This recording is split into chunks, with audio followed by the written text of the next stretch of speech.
is of importance in the international conventions that touch on the right to basic education, such as the Universal Declaration of Human Rights and the African Charter on Human Rights and People Rights, as well as the African Charter on Rights and Welfare of the Child.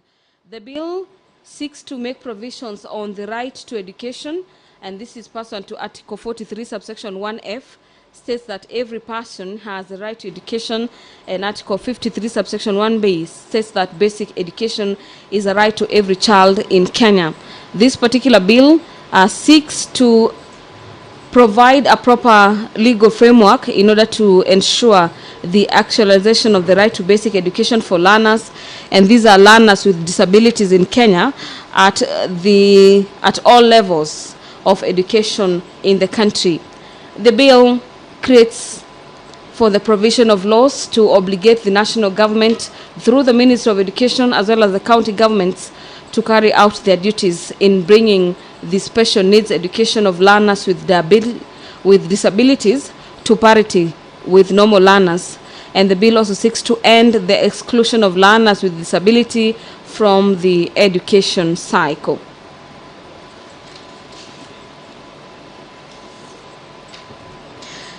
The adoption of the report of the Standing Committee on Matters Finance and Budget, and this is a report on the finance and budget on the 2023 budget policy statement, is a motion before senators this afternoon.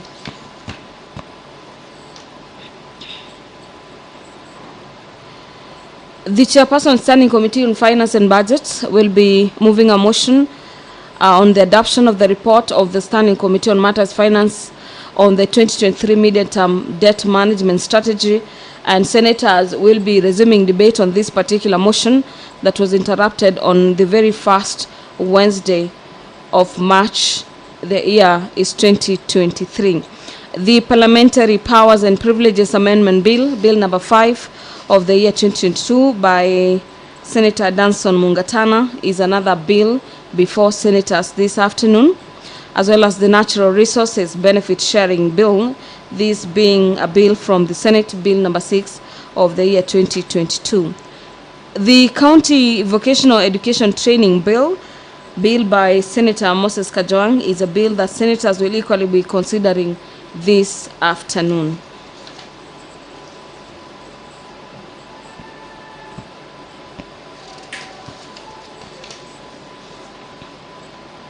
The Senator for Kirinyaga County, Senator James Murango, will be seeking a statement from the Standing Committee on Matters National Security, Defense and Foreign Relations. The business of the Senate is about to commence this afternoon, and now hand over for the live broadcast of this particular proceedings. Enjoy your viewing. Almighty God, we beseech you to behold with abundant favor and blessings us, your servants, whom you have been pleased to call to leadership positions in this republic. We seek guidance to treat and consider all matters that shall come under deliberation in so just and faithful a manner as to advance the peace, prosperity, and welfare of our country and of those whose interests you have committed to our charge. Amen.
Clerk, do we have quorum?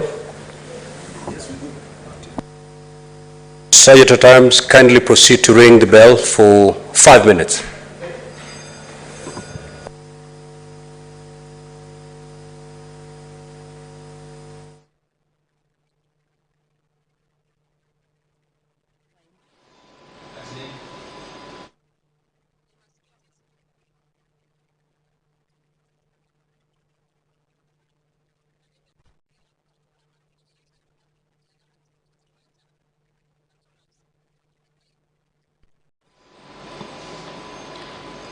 The Speaker of the Senate, Honorable Amason Kingi, has directed the Sergeant at Arms to ring the quorum bell, and this is to allow for extra 5 minutes for senators to make their way into the chamber this afternoon for the Senate to commence business. The institution of measures to curb incessant high electricity costs in Kenya is another motion before Senate this afternoon, and this particular motion is by the Senator for Marsabit County, Senator Mohamed Chute, that aware of energy is an essential factor of production and its total consumption is a major determinant of the performance of the economy, with its cost and reliability spurring and stifling economic growth. There is an imbalance in the matter's demand and supply of power, coupled with payments by the Kenya Power and Lighting Company, and this is for the produced power not consumed, and matters fluctuation in the foreign exchange rates contributing to the high cost of electricity. Appreciating that Kenya has made strides in the diversifying its power sources with geothermal plants offering tremendous potential with zero carbon source power, already producing nearly 1 gigawatt of power.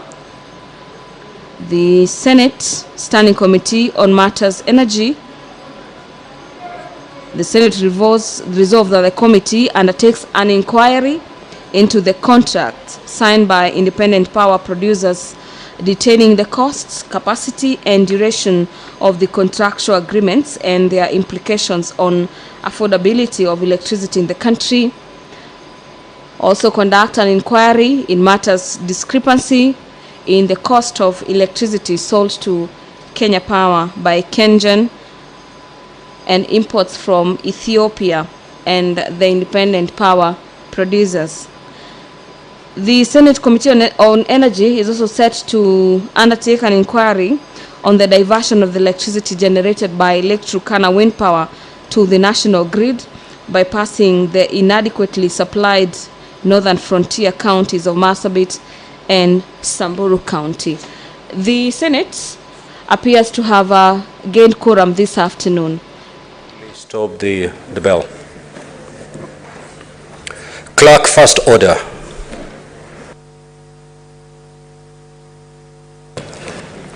Order number 1, administration of oath. Order number 2, communication from the chair.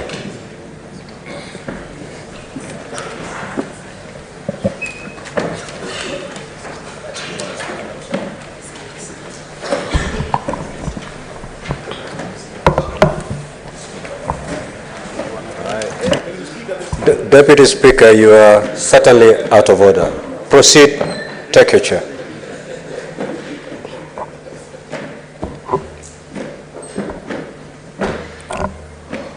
Honorable Senators, in the public gallery today, we have 260 history and government students, accompanied by 9 teachers from Sawagongo High School in Siaya County, who are in the Senate on an education tour. Honorable Senators, in our usual tradition of receiving and welcoming visitors to Parliament, I extend a warm welcome to them, and on behalf of the Senate, on my own behalf, wish them a fruitful visit.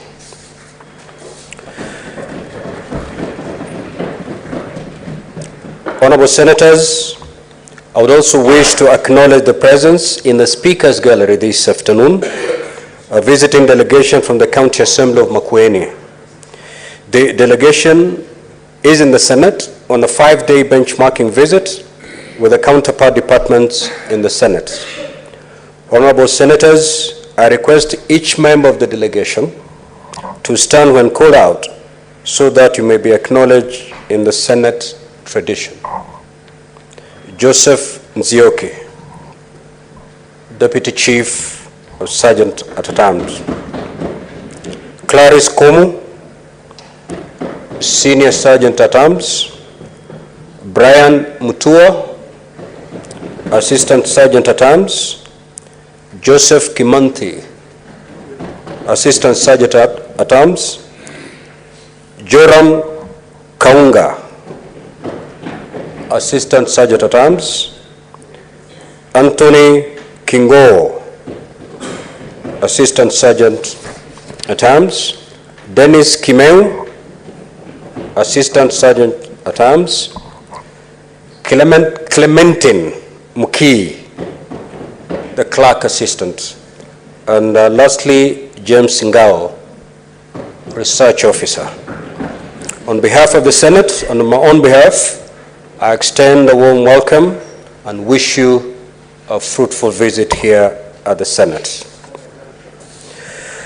Honorable Senators, I would also wish to acknowledge the presence in the Speaker's Gallery this afternoon, a visiting delegation from the Georgetown University Edmund A. Welch School of Foreign Affairs, located in Washington, D.C. The delegation comprises 12 students, 2 university professors, and 1 delegation leader who are in the country on a learning tour and on a one-day study tour in the Senate. Honorable Senators, I request each member of the delegation to stand up when called out so that you may be acknowledged in the Senate tradition. Professor Lara Smith, Professor John Kramer, Waden Osman as a student, Yunji Kui as a student, Surya Gabriela Kopol Grabtree, that's a student. I hope I'm pronouncing these pretty foreign to me. Fiona O'Brien, student. Kate Mil Nojibadem, student. Robert Whitelaw. Andrew Erhill. Rory Dixon. Chloe Hammock. Nakita Guitu. Louise Velaquiz. Emily Langlaise. Sammy Davis Mochama, the delegation leader, and Peter Gishiri Njenga. On behalf of the Senate and on my own behalf, I extend a warm welcome and wish you a fruitful visit. At this juncture, walk in, Senator, kindly walk in. At this juncture, I will allow the senator from, where's the senator from Makwiny? Senator Enoch Wambua, on behalf of the senator from Makwiny County, you will proceed to welcome the delegation from Makwiny, and thereafter, the majority leader, you will proceed to give welcoming remarks to welcome the delegation from Georgetown University, and after you are done, the minority leader will rise to give welcoming remarks to welcome the delegation from Sawagongo High School in Siaya. Oh, yes, but the minority leader will proceed to make the remarks, and the Senate of Siaya will also have an opportunity to welcome the guests. Let us proceed in that order. Thank you very much, the Speaker, for giving me this opportunity to stand in the gap for my brother, my neighbor, the Senator of Makwiny, who will be walking in any time from now, to welcome the delegation from Makwiny and encourage them to spend their time well while they are here, to make sure that they learn the procedures of ensuring order in the assembly when they go back. I'm very sure under the guidance and tutelage of the office of the Sergeant at Arms in the Senate, they will get good information, they'll get good advice, they will go back home the better. And just to inform them, Mr. Speaker, through you, that where I am speaking from, this is exactly the same spot where your former Senator Mutula Kilonzo Jr. used to address the House from. He's now your governor. I suspect that there's something about this chair and senators and governors, but we'll leave that for another day. I thank you, Mr. Speaker.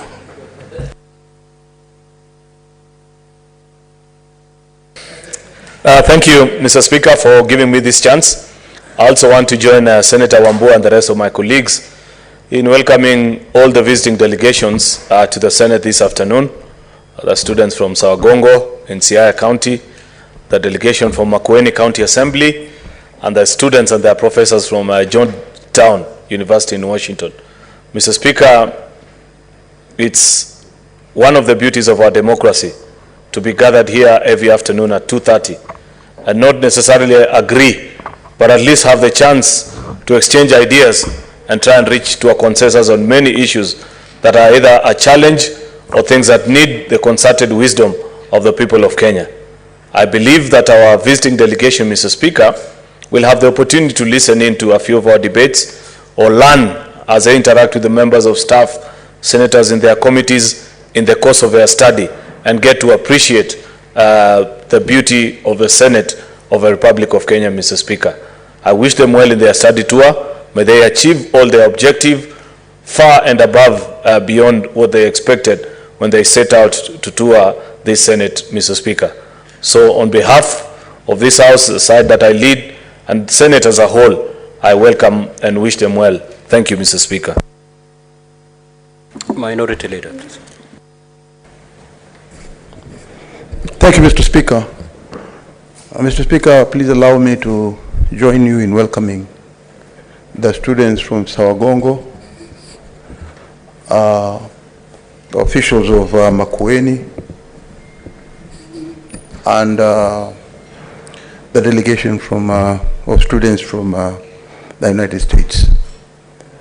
I believe their visit to Kenya will open their eyes on how we operate here democratically, and this being the Senate, we set examples to the future leaders of this country.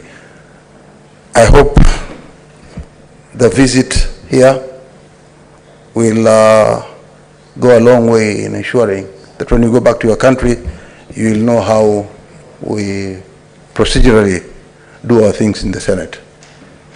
And for the young people of Sawagongo, I wish you well in your visit.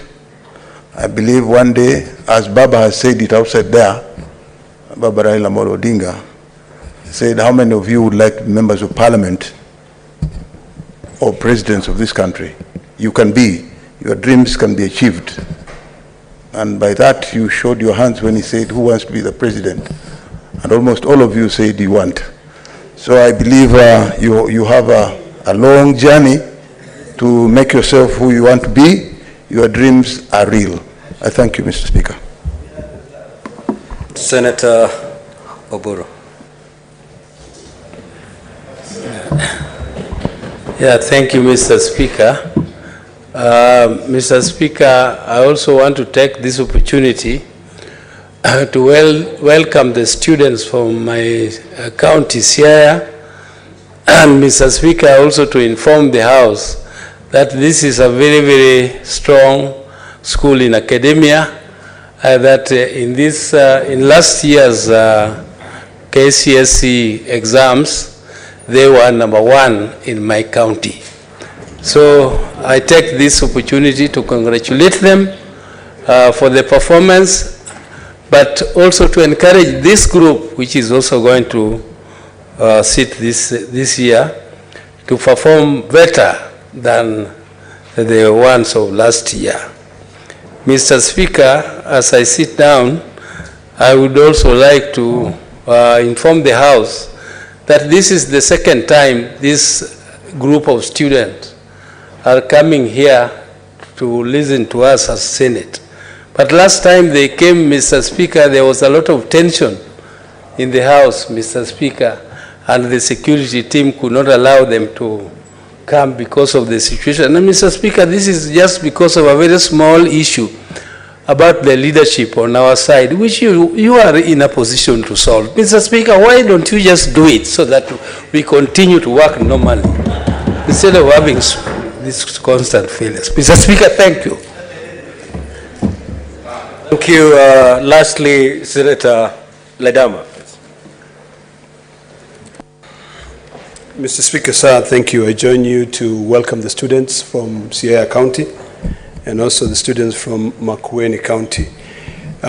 Before I comment on the visiting delegation from the United States, the two counties produced two very prominent senators and also now governors.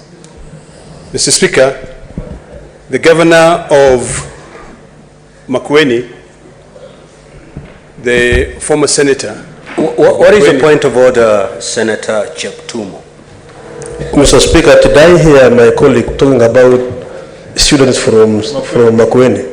Oh, I'm sorry about that. You're right. The Sergeant-at-Arms, County Assembly, welcome to the Senate. Now, let me go back to my earlier thoughts now that the floor has been interrupted, but I'll try to see whether I can continue. The two counties had two very prominent senators who sat here. Senator for Siaya and now the governor of Siaya, the distinguished senator, His Excellency, the former minority leader, James Orengo, taught us quite a lot. He taught us to be able to learn, to respect one another. And I always remember one thing that he said. And if these students can be able to follow that, you'll probably make Kenya a much better place than we are making it. That government sometimes eats its own children. So I think if you go with that, you'll be able, revolution eats its own children. And if you go with that, I'm pretty sure you will be able to fight so that when you are the president, when you are the members of parliament seated here, you will be able to make good decisions in a more bipartisan way. For the visiting delegation from Makwiny, the Senate is a good place to be able to learn how to deal with members of parliament, how to be able to accord them respect. And also, when you go back there, say hello to our good friend. We had a big fight in the last parliament for the revenue share, and he played a critical role for the amount of money that most counties are getting, given that his county was also losing. For the visiting delegation from the US, I'm very happy that you're here and you're students of foreign policy. When I was a student of political sciences, I was reminded that the American foreign policy goal is on three main things. One is security, the second one is prosperity, and the third one is the creation of a better world. I believe that when you traverse this continent of Africa, and now that you're here in Kenya, you'll be able to see the positions that we take, sometimes a little bit unorthodox, but is what we believe will make our country a much better place.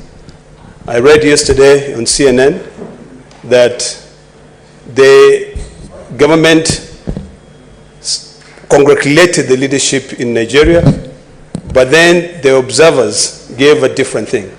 That will all help in terms of your foreign policy understanding and what can be taken in and what cannot be taken in. I wish you all the best when you're visiting, and I hope that you will not stop in the Senate of the Republic of Kenya.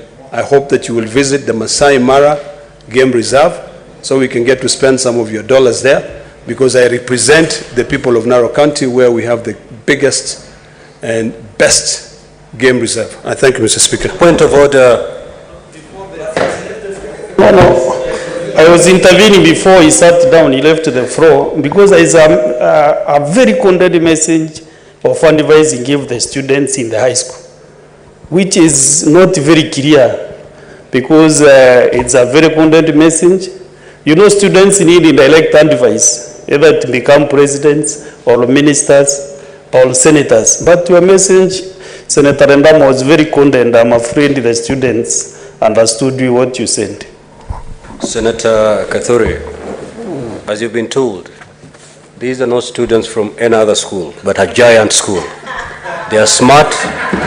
They can decode whatever message you give them. Next, order, clerk. Order number 3, messages. Order number 4, petitions.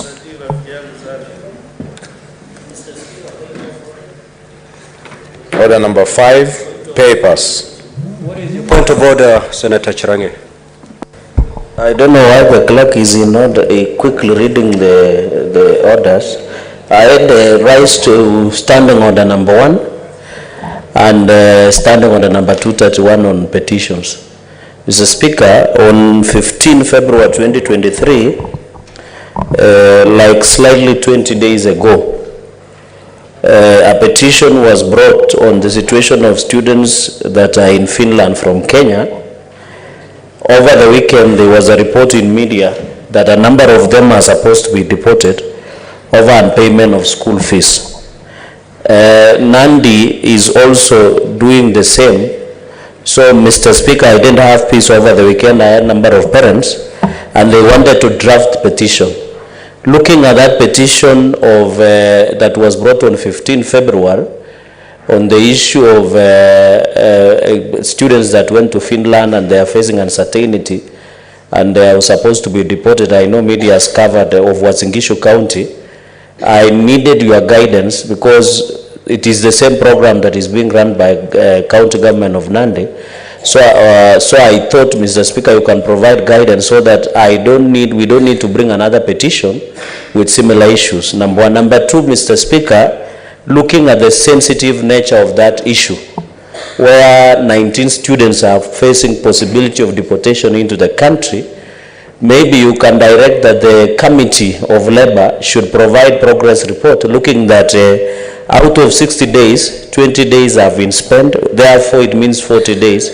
So, Mr. Speaker, I understand the timeline, but looking at the sensitive nature of the issue, number 1, and then number 2, whether the progress report can be reported on that issue of Uasin Gishu County students that are in Luleå University in Finland on the certainty of their status. If we can get progress report, it will mean, Mr. Speaker, upon your guidance and by standing order number 1, maybe either you can direct maybe by Thursday or next week, we get progress report so that I don't need to bring that matter again before the House, Mr. Speaker, so that this matter can be addressed once and for all, and our students in Finland or who intend to travel to any other part of the world, Australia, America, Germany, they can be certainty about that issue once and for all, Mr. Speaker, because many parents have had an option of using a lot of resources, selling land, fundraising, but when you have, and even the Finnish embassy here in Nairobi, Mr. Speaker,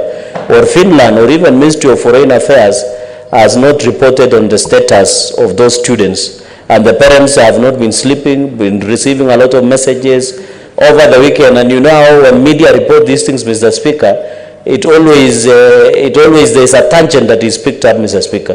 And yet the Ministry of Foreign Affairs, the Finnish embassy, have not reported.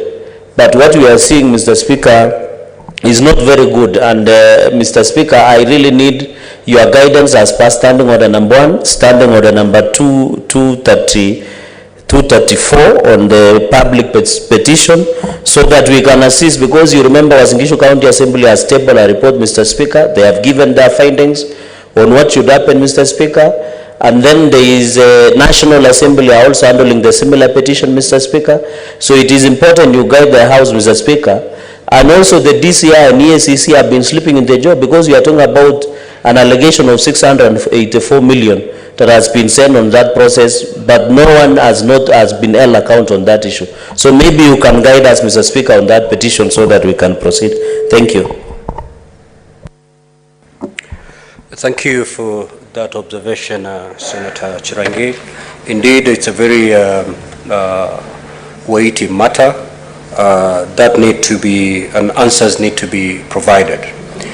This petition has already been committed to the relevant standing committee, and I believe it's the Committee of Labor and Social Welfare. As the rules provide, there is that period within which they're supposed to retire, look into the matter, investigate the matter, and file their report.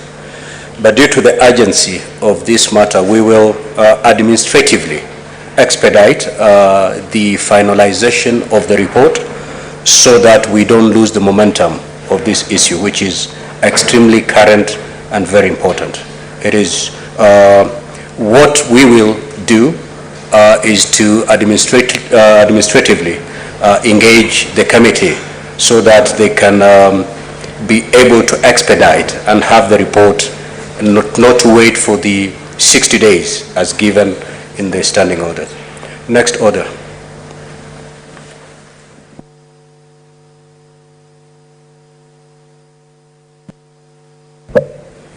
Order number 5, papers.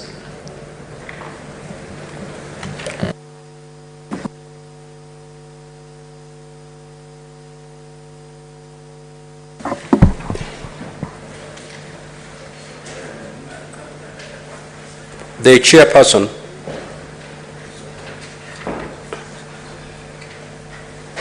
once the majority leader lays the papers, the chairperson budget and finance will follow.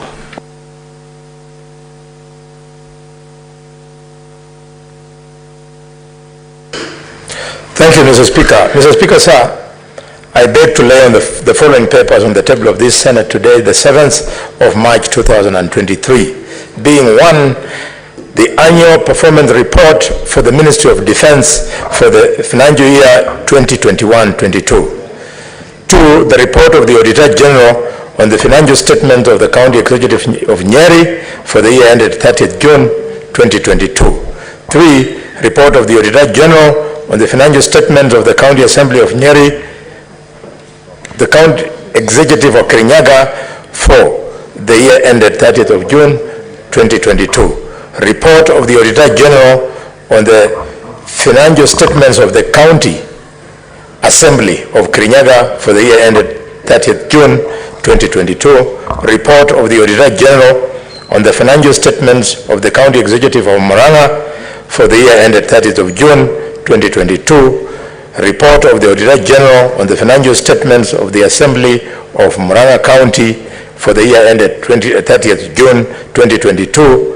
Report of the Auditor General on the financial statements of the County Executive of Nyandarua for the year ended 30th of June 2022. Report of the Auditor General on the financial statements of the County Assembly of Nyandarua for the year ended 30th of June 2022. Mr. Speaker, sir, I lay the papers.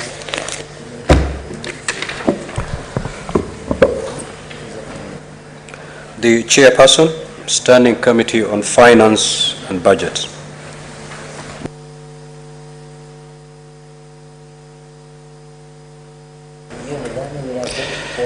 Thank you, Mr. Speaker. I beg to lay the following paper on the table of the Senate today, Tuesday, the 7th of March 2023.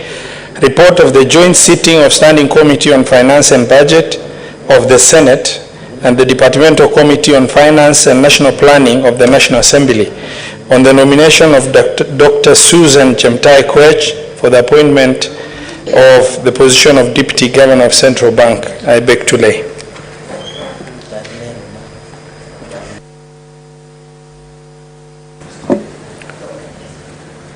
Next order, clerk.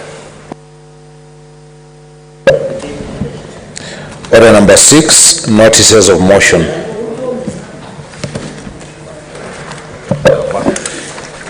The chairperson. Standing Committee on Finance and Budget.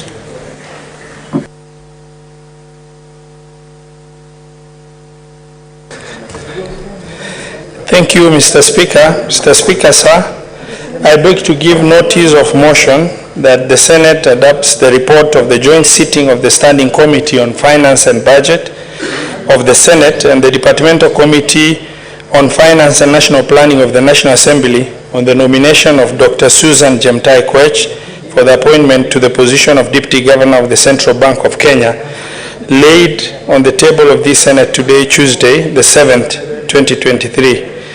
And pursuant to Section 13B1 of Central Bank of Kenya Act and Section 8 of Public Appointments Parliamentary Approval Act.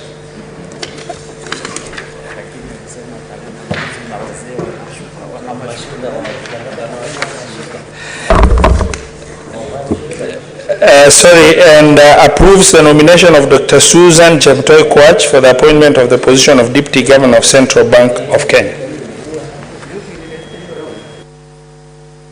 Senator Chirange.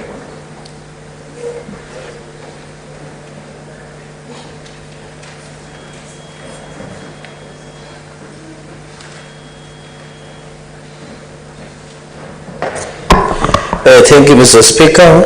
Notice of motion that the doping menace threatening Kenya's impeccable global reputation in athletics.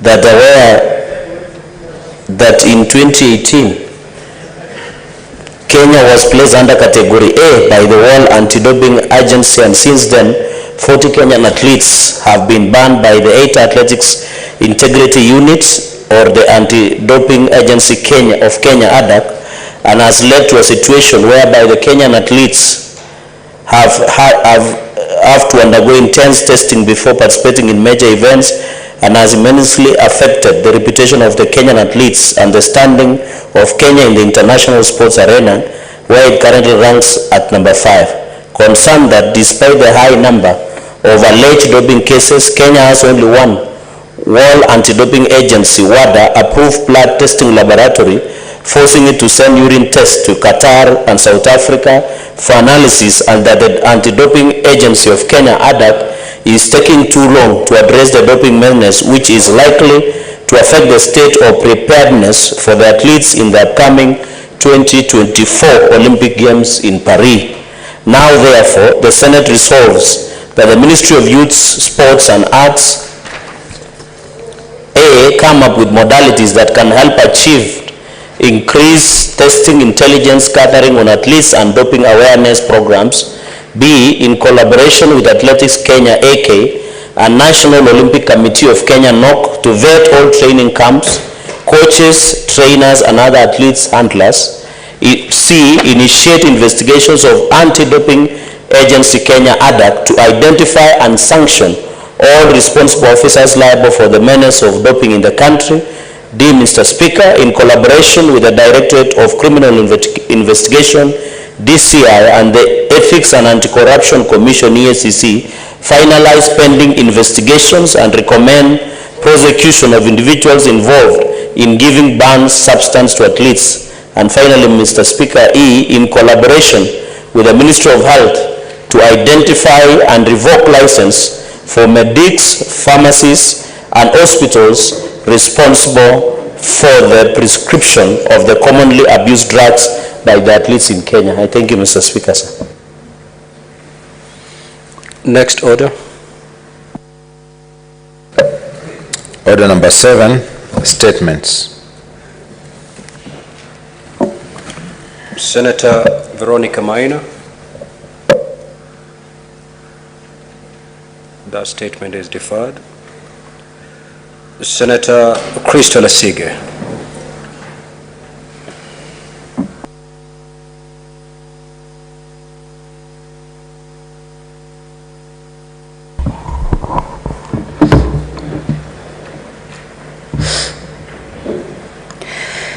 Thank you, Mr. Speaker.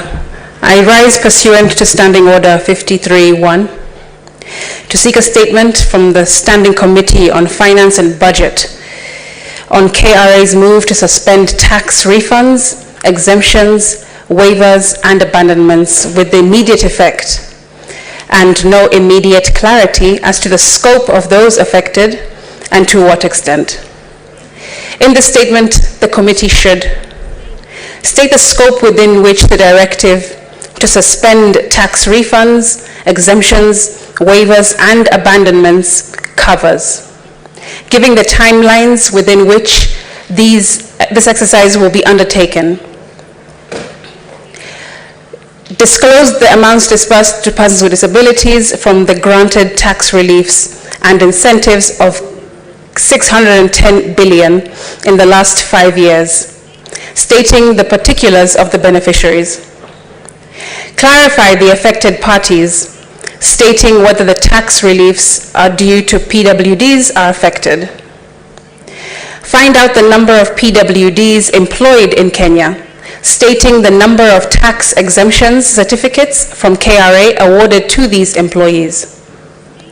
State the criteria used in deciding the class of taxpayers affected, clarifying the objective and the goal of the exercise. State whether the relevant stakeholders were engaged, tabling evidence of the same. And finally, Mr. Speaker, state immediate targeted interventions, if any, available for persons with disabilities affected by the ambiguity of this directive. I thank you, Mr. Speaker. Senator Chirange.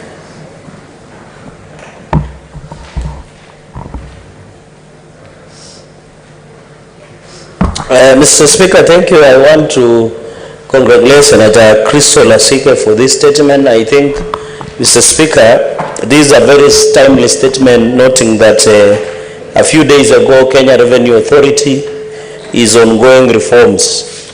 Mr. Speaker, as you are aware,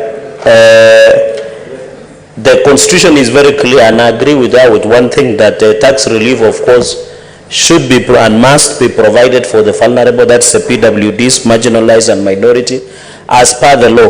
Mr. Speaker, this issue of tax reliefs and exemption was being misused and abused. As you are aware, in the last financial year, there were allegations that 370 billion of tax exemption was issued by KRA, Mr. Speaker, and around 672 billion could not be accounted for during the tenure. Mr. Speaker, this is a very serious issue.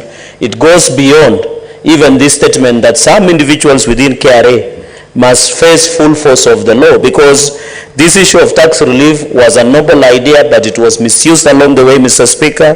And therefore, looking even at our budget, Mr. Speaker, you have heard from the budget policy statement and even the chair of budget in the National Assembly indicate that we might end up borrowing 860 billion to finance our budget, which is deficit, Mr. Speaker. It is because this issue of tax relief, tax exemptions, tax evasion are being misused and abused by individuals who don't want to pay taxes, Mr. Speaker.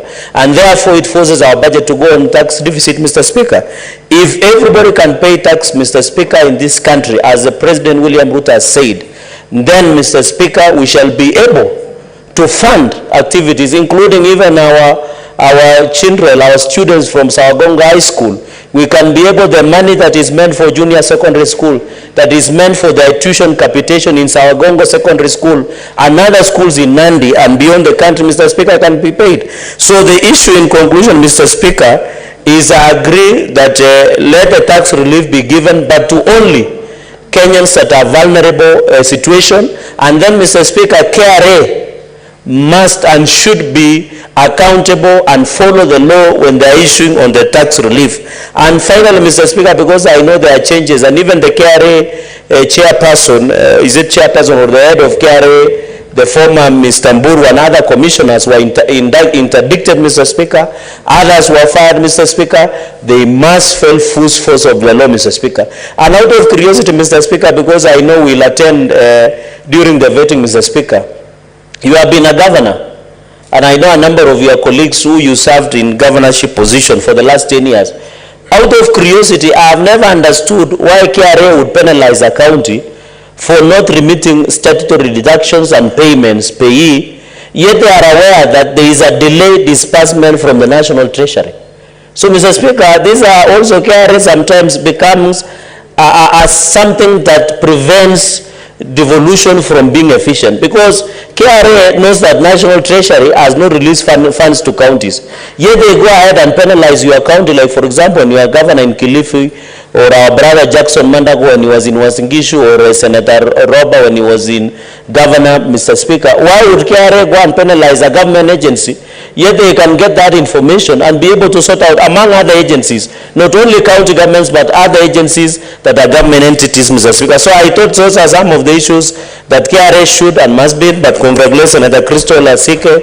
She continues to distinguish herself as the defender and being pro-poor in terms of the vulnerable groups in this republic. I thank you, Mr. Speaker, for that opportunity.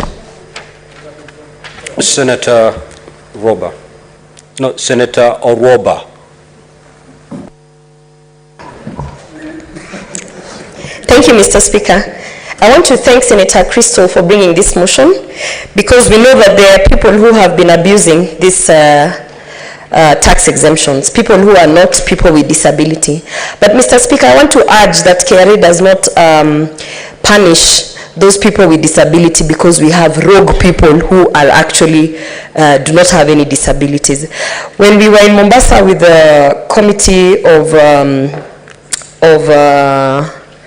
National Cohesion, and we had a couple of discussions around just the bureaucracy that was there for the people with disability to get their tax exemptions, to even get their IDs. And there was a lot of issues that were actually impacting that the government is able to give proper services to people with disability. But the issue that I could tell in every situation was that we have Kenyans who want to take advantage of this tax exemption, or who want to take advantage of the, let's say, the services that government is giving to people with disability. So they claim and they get fake IDs to claim that they have disabilities so that they can actually be able to access KRA tax exemptions. But Mr. Speaker, having said that, I think it is not proper to punish this constituency of people just because we have rogue people. But instead, perhaps KRA can work with us. We can give them lists of people who are actually trying to, con the government out of not paying taxes by using the people with disability as a constituency that they belong in. And I think, going forward, Mr. Speaker, as Senator Asige keeps on highlighting us on certain issues that we are actually not aware, I think it is time also for us who are able to push this agenda to be able to empathize with what the people with disability are going through, Mr. Speaker. Just access to basic services is so difficult that when government decides that they're giving them tax exemptions, it's not because they cannot pay taxes, but it's to ensure that we ease certain situations where people with disability need that extra push. So, Mr. Speaker, I support Senator Asige's statement, and I call upon KRA not to crack the whip and punish the innocent people with disability, but to go for the rogue people. And that does not necessarily mean that they suspend the tax exemptions for those who actually need them. Thank you, Mr. Speaker. Senator Boni. Thank you, Mr. Speaker. Mr. Speaker, listening to Senator Asige, the gist of her question is removal of ambiguity on that directive on tax. And I support her. There's the issue of share transfer tax.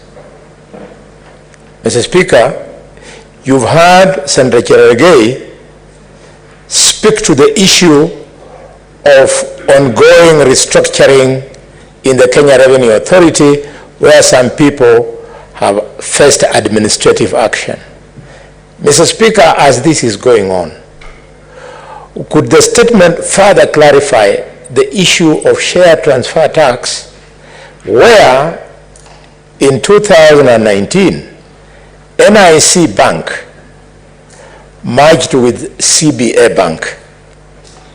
They were supposed to pay stamp duty worth 350 million shillings, Mr. Speaker.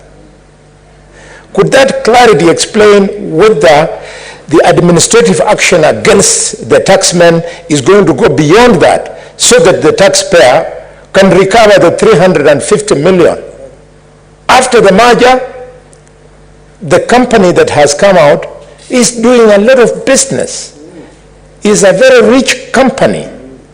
Mr. Speaker, it belongs to the men of power of this country.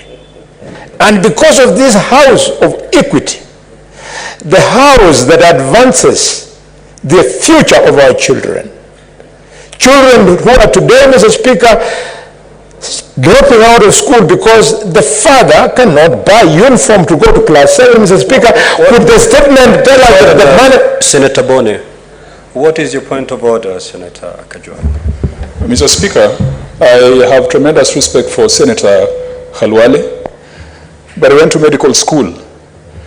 If he has spent some time in business school, he would know there's a difference between tax avoidance and tax evasion. Tax evasion is a criminal offense. Tax avoidance is the reason why accountants go to school. Mr. Speaker, before Senator Khalwale imputes improper motives on commercial private interests let the senator make his point. Operating in a free market economy, Mr. Speaker, Senator Khalwale needs to be careful so that if he's going to call for investigations, it should be for tax evasion and not tax avoidance, which is a forte of professionals. And Mr. Speaker, he should also reflect on the case of Donald Trump, who for a long time never filed tax returns despite making profits. And he should also reflect on the tax returns of the gentlemen and women in the Kenyan cabinet who are all millionaires, dollar millionaires, and yet they have no tax returns to show. Proceed, Senator Boni. Thank you, Mr. Speaker. Mr. Speaker, I don't know what is irritating the Senator of Homa Bay.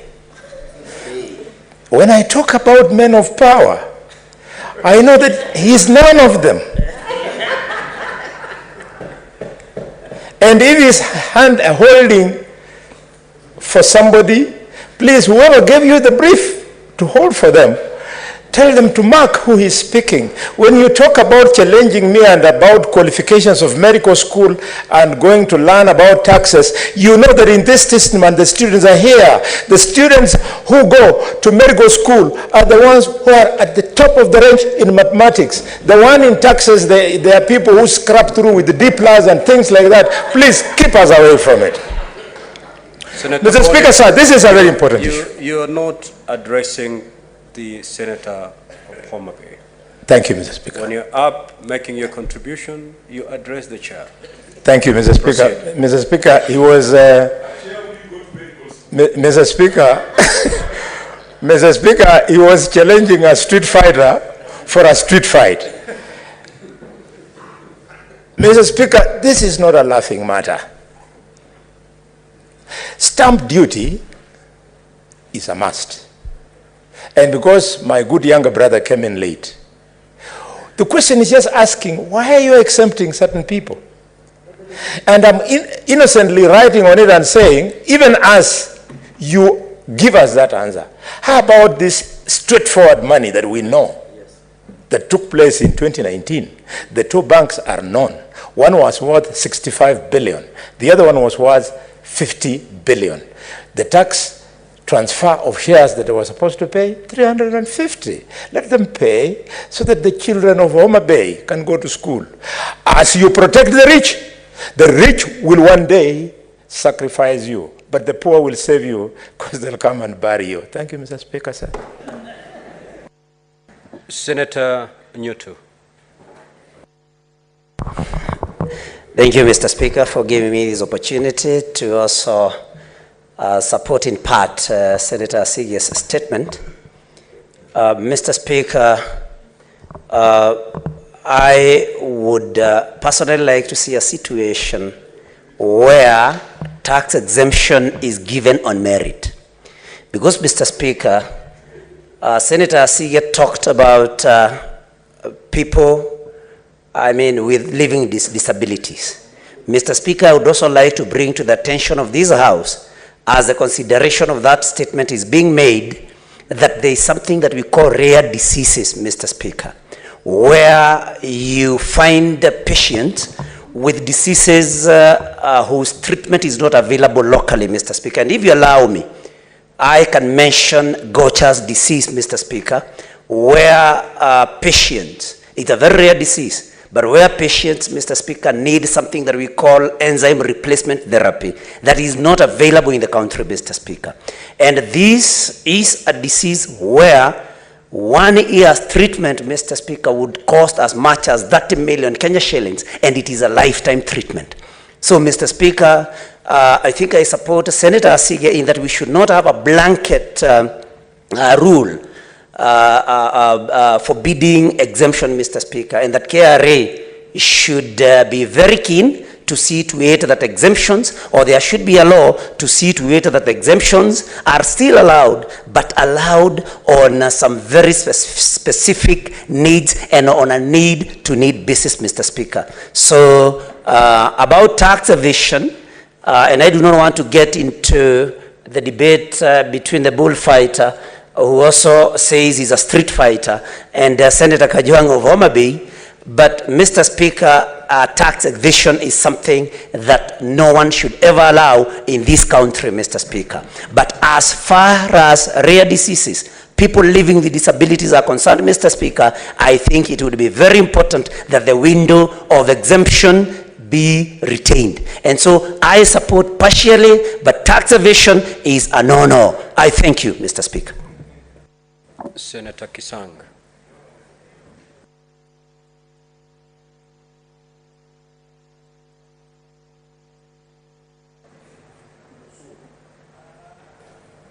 Thank you, Honorable Speaker. Honorable Speaker, I want to make some comments. It looks like KRA they don't have a system where they can verify those who qualify for tax exemptions.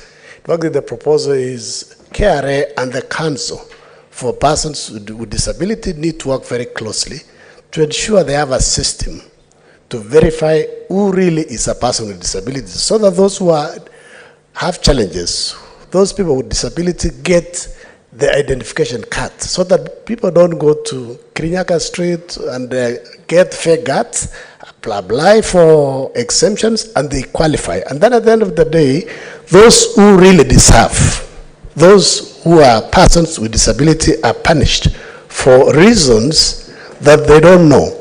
And what is also very important, Honorable Speaker, is KRA, they have a lot of resources.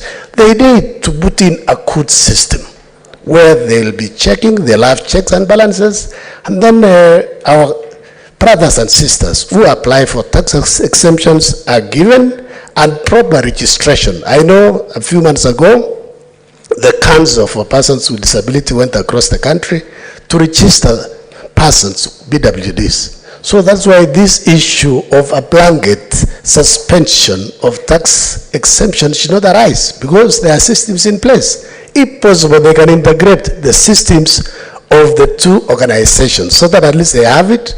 And what happens also, Honorable Speaker, is when you apply for tax exemption, then it is you who is, say you are buying a car and you want to be exempted from paying taxes. You should be the person or close family relative who are using the vehicle or whatever with yourself. Honorable Speaker, this is a good statement, and the committee should pursue it to ensure that our brothers and sisters are not penalized for no reason. Thank you, Honorable Speaker.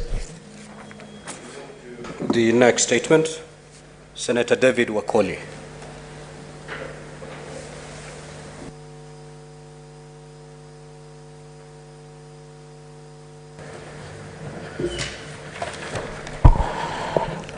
Mr. Speaker, sir, I rise pursuant to Standing Order 53, 1, to seek a statement from the Standing Committee on Information, Communication and Technology on the routing of international gateway tariffs by mobile telecommunication firms and mobile service providers.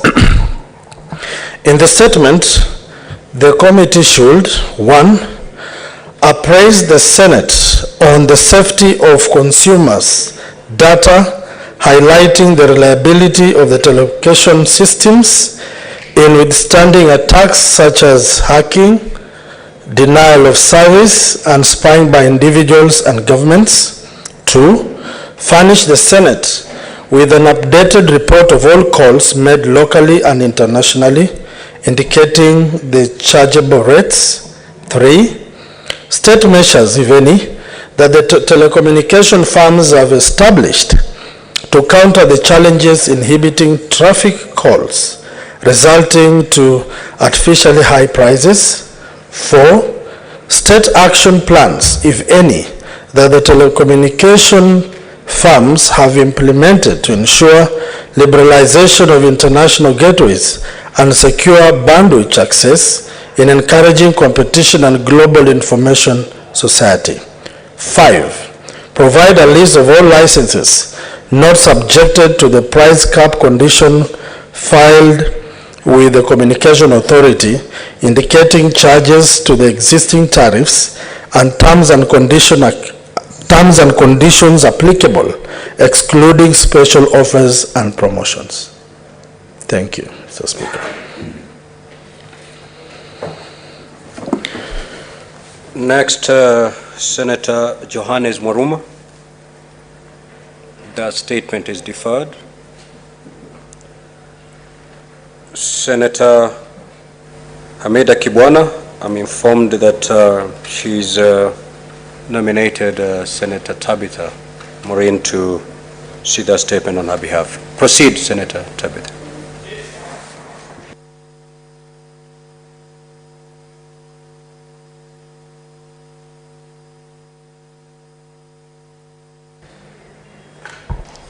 Thank you, Mr. Speaker. Mr. Speaker, I rise pursuant to Standing Order 53.1 to seek a statement from the Standing Committee on Agriculture, Livestock and Fisheries regarding the state of the nut industries in Kenya. In the statement, the committee should, 1, provide an updated list of the areas under the nut farming in Kenya, outlining strategies, if any, to facilitate access to finance and markets for smallholder nut farmers and processors. 2, outline measures, if any, to enhance the production, processing, marketing, and export of nuts, stating the steps the Ministry of Agriculture and Livestock Development is undertaking in ensuring that the process is environmentally and socially sustainable. 3, state initiatives and programs in place to attract foreign investment into the nut industry, detailing ways to improve the marketing and distribution of nuts domestically and internationally. And 4, expound on the legislative gaps required to align the industry with the changing needs and circumstances globally, so as to ensure the processing and value addition of nuts carried out efficiently and sustainably. Senator Hamida Kibwana, MP. Second statement. Mr. Speaker, sir, I rise pursuant to Standing Order 53.1 to seek a statement from the Standing Committee on Finance and Budget on the tax incentives available that support climate change programs in Kenya.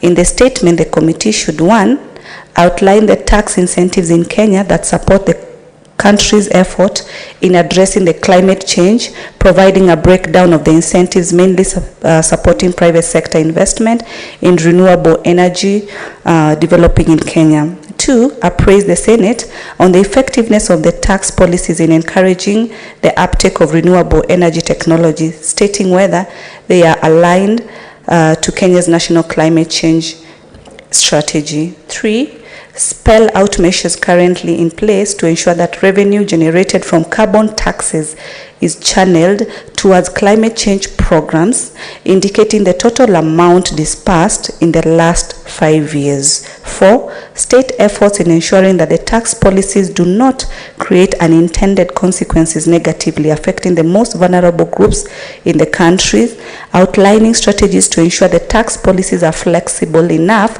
to accommodate emerging technologies and changing global circumstances. And 4, state measures, if any, to monitor and evaluate the effectiveness of the tax regime in supporting climate change programs, detailing how the information will be used to inform the future policy decisions.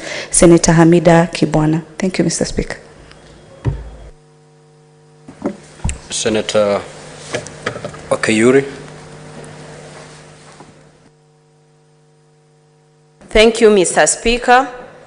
I want to comment on the statement on the state of nut industry in Kenya. Mr. Speaker, I'm very aware that agriculture was one of our priorities as we campaigned in trying to make it favorable for the people, and in this case, I want to highlight the women and young people. The nut industry as it is, especially from your county, Mr. Speaker, Kilifi, the cashew nut farming in that area is largely concerned because it involves women and young people. Most of the women have been affected because they're the ones who are involved in sorting, and the young people are working on the plant machineries. So in as much as we want to look at the other issues of making our nut competitive among other countries, because currently I also note that our counterparts, Tanzania, are the highest producer of nuts in the region, and Kenya, as we work closely to meet them in that position, we also need to give consideration to the people who are involved in this sorting and picking of the nuts. People largely relied on the nut as a source of income. We have women who thought migrating from the different areas they were in was going to make their lives better. Unfortunately, they are now not even able to support themselves. The factories in those places are not offering competitive prices, or if at all they are being paid, they are being paid very meager salaries, which cannot even support their children to go to school. We are also encouraging young people to engage in agriculture, but if the agriculture sector is dominated by such kind of effects we are seeing, then it will definitely push young people away from agriculture. So I surely want to support the concerns raised by Senator Hamida in this statement, but also encourage that we look at the people who are involved in this sector away, not just concentrating on the companies that are competing in this, because we have had very many adverse effects on those people who are in this nut industry. Thank you, Mr. Speaker. Senator Mundigi. Bwana Speaker, makandamia katika Embu, jimbo ndogo la Manyata, jimbo ndogo la Runyenje, makadamia ni mingi, watu wengi wanapanda nyingi sana kwa sababu ni kama ndio tunapata hela nyingi. Kwa hiyo mimi naunga mkono tuangalie vile kutafanywa ndio mkulima aweze kuwa akifaidika, kwa sababu katika mboma saa hii bei ni ya chini sana, na wakati watu kutoka nje walikuwa nunua samani ilikuwa toka kama kilo moja shilingi 100 na kitu, lakini sasa unakuta mkulima analima lakini anauza kama shilingi 30, ananunua shilingi 40. Kwa hiyo sasa kama kuna uwezekano ni wale watu walikuwa nunua samani bila kuangalia mambo ya wale watu wako Kenya. Kuna matajiri wako Kenya walitoa pesa nyingi, na ikawa sasa mkulima kutoka nje, mtu wa kutoka nje hawezi kupata nafasi ya kuja kununua, sasa ikawa na shida. Kwa hiyo sasa mimi naunga mkono kama hiyo mambo inaweza kuondolewa, ndio iwe soko uhuru, kila mtu aweze kulima na auze vile anataka, na pia watu wa kutoka nje wakumbaliwe kukuja Kenya kununua hizo vitu. Kwa hivyo naunga mkono. Asante Bwana Speaker. Senator Kenywa. Asante Bwana Speaker. Ni vizuri ukweli usemwe, kwa sababu ukiangalia kama vile kulingana hiyo taarifa kuhusu karanga, unapata ya kwamba si karanga peke yake Bwana Speaker, lakini ukiangalia mazao yote hapa nchini Kenya, ukulima hujatutilia maanani inavyofaa. Sisi tunaongea kuhusu mazao ya biashara peke yake, mfano kitu kama pareto na mazao yale mengine, lakini mazao ambayo yanaweza kutumika hapa nyumbani hatujatilia mkazo. Kitu ambacho tunaongea sana, utasikia tukisema kuhusu mpunga, utasikia tukisema kuhusu mahindi, lakini mimea ile mingine kama vile karanga, korosho, Bwana Spika, hata viazi ukitembea Nyandarua unapata hii hatuitilii maanani kama serikali. Kwa hivyo tunapaswa kuitilia maanani kwa sababu itatusaidia na sisi kama Kenya Kwanza, kwa sababu tumesema ni mpaka tulete chakula kiwe ni kitu ambacho hakitakosa, na itawezekana tu ikiwa tutatilia maanani kitu inaitwa ukulima, Bwana Spika. Vile vile Bwana Spika, kulingana taarifa ile nyingine iliyotajwa, kulisemekana ya kwamba mazingira yetu tayari imeharibika sana. Lakini kwa semekana ya kwamba ni mpaka kutafutwe njia mbadala ya kuweza kulinda mazingira yetu. Bwana Spika, ukitembea kama juzi tu iko taarifa iliyokuwa imeletwa katika jumba hili kuhusu miti ya mimbuyu ambayo watu wanakata, lakini wanapokata wanaambiwa kwamba waangalie mazingira. Lakini Bwana Spika, hata ijapokuwa utaambia hawa watu waangalie mazingira, ni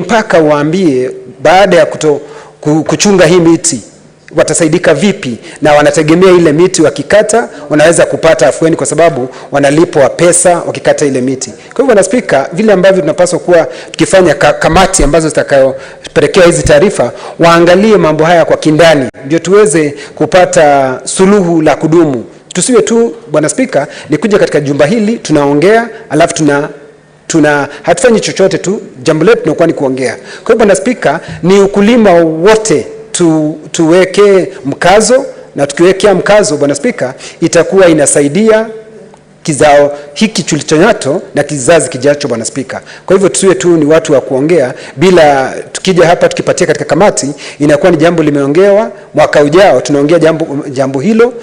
Bwana Spika, naomba ya kwamba kamati zitakazopewa zishughulikie kwa undani na waweze kuleta suluhu la kudumu Bwana Spika. Asante. Senator Abbas. Thank you, Mr. Speaker. Mr. Speaker, I think agriculture is actually our mainstay and the driver of our economy. However, for a long time it has been neglected, and all the focus has gone to cash crops like coffee and tea, and food crops like maize only. However, this country has a diversity of food production and products of like cashew nuts, livestock, herds and skins.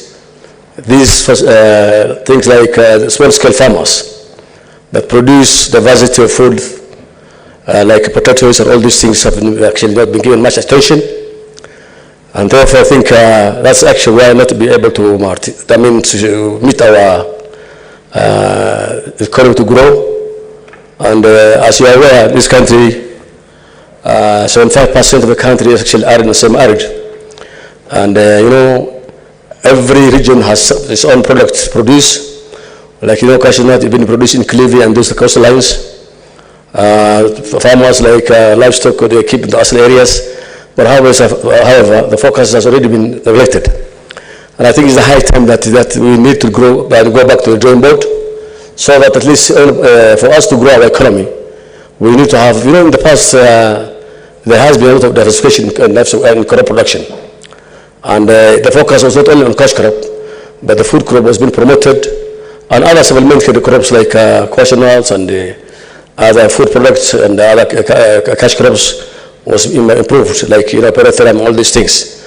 However, of late, the whole focus now has gone only on maize production, tea and coffee, and I think this is not actually sustainable for this country economy. This is actually a middle level economic country.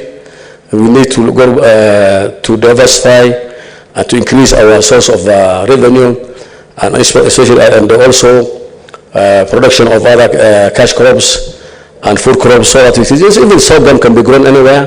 Today, as you are aware, this country actually is having a, you know, food scarcity and famine.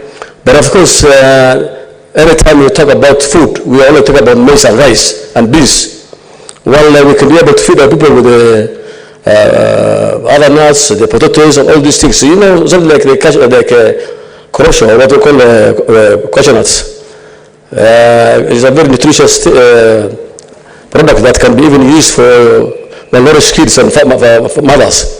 Therefore, it's a high time I think we need to go back to our drawing board, so that we can be able to enhance and finance other crops and other production systems in different parts of this country. With those few remarks, I beg to support.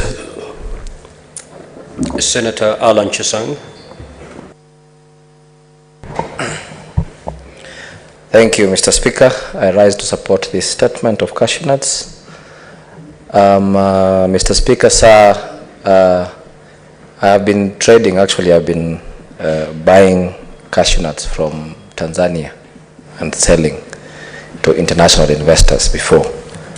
And I know how much, I know the price of cashew nuts, and I know how much revenue it can bring to our country. Mr. Speaker, sir, if we support this kind of, if you support our farmers to plant this kind of crops, it's going to change, it's going to bring revenue in our country. And I can assure you, Mr. Speaker, sir, one ton of cashew nuts in Tanzania is $4,600 as we speak. If the government will take this seriously, I'm sure even a ton of maize is not up to 4,600 US. So the kind of revenue it can bring to this country, if taken seriously, I'm sure it will support our farmers and support other crops as well. We have other crops like sunflower, and sunflower oil is very expensive and it's on high demand internationally, and it is something that the government should support. I also want to make a comment, Mr. Speaker, on the issuing of free sanitary towels. I support this motion. Senator Chesang, you may not venture into those waters. Okay. We are yet to get to that business. Thank you. Thank you, Mr. Speaker. Senator Chute.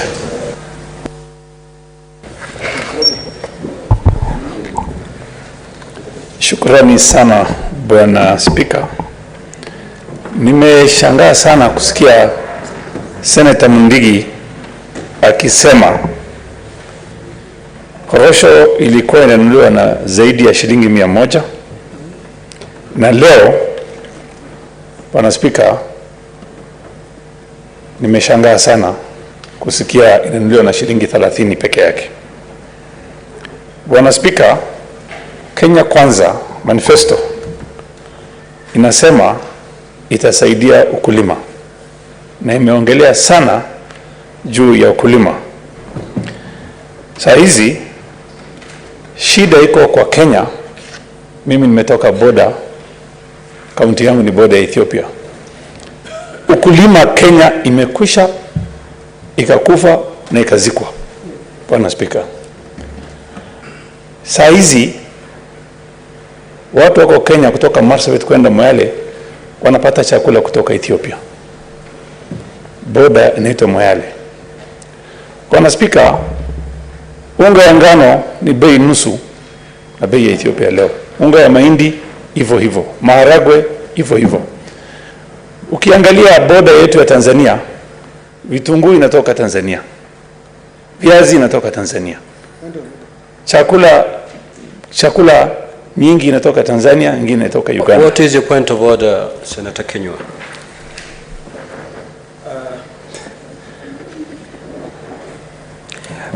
Kidogo Bwana Spika, Senator Chute ananikanganya.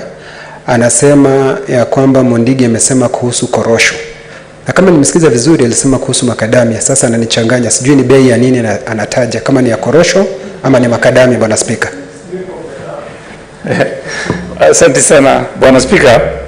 Mahali mimi nimetoka hatuna korosho, hatuna makadamia, hatuna vitu kama hiyo. Kwa hivyo kama atanifunza ninafurahi sana.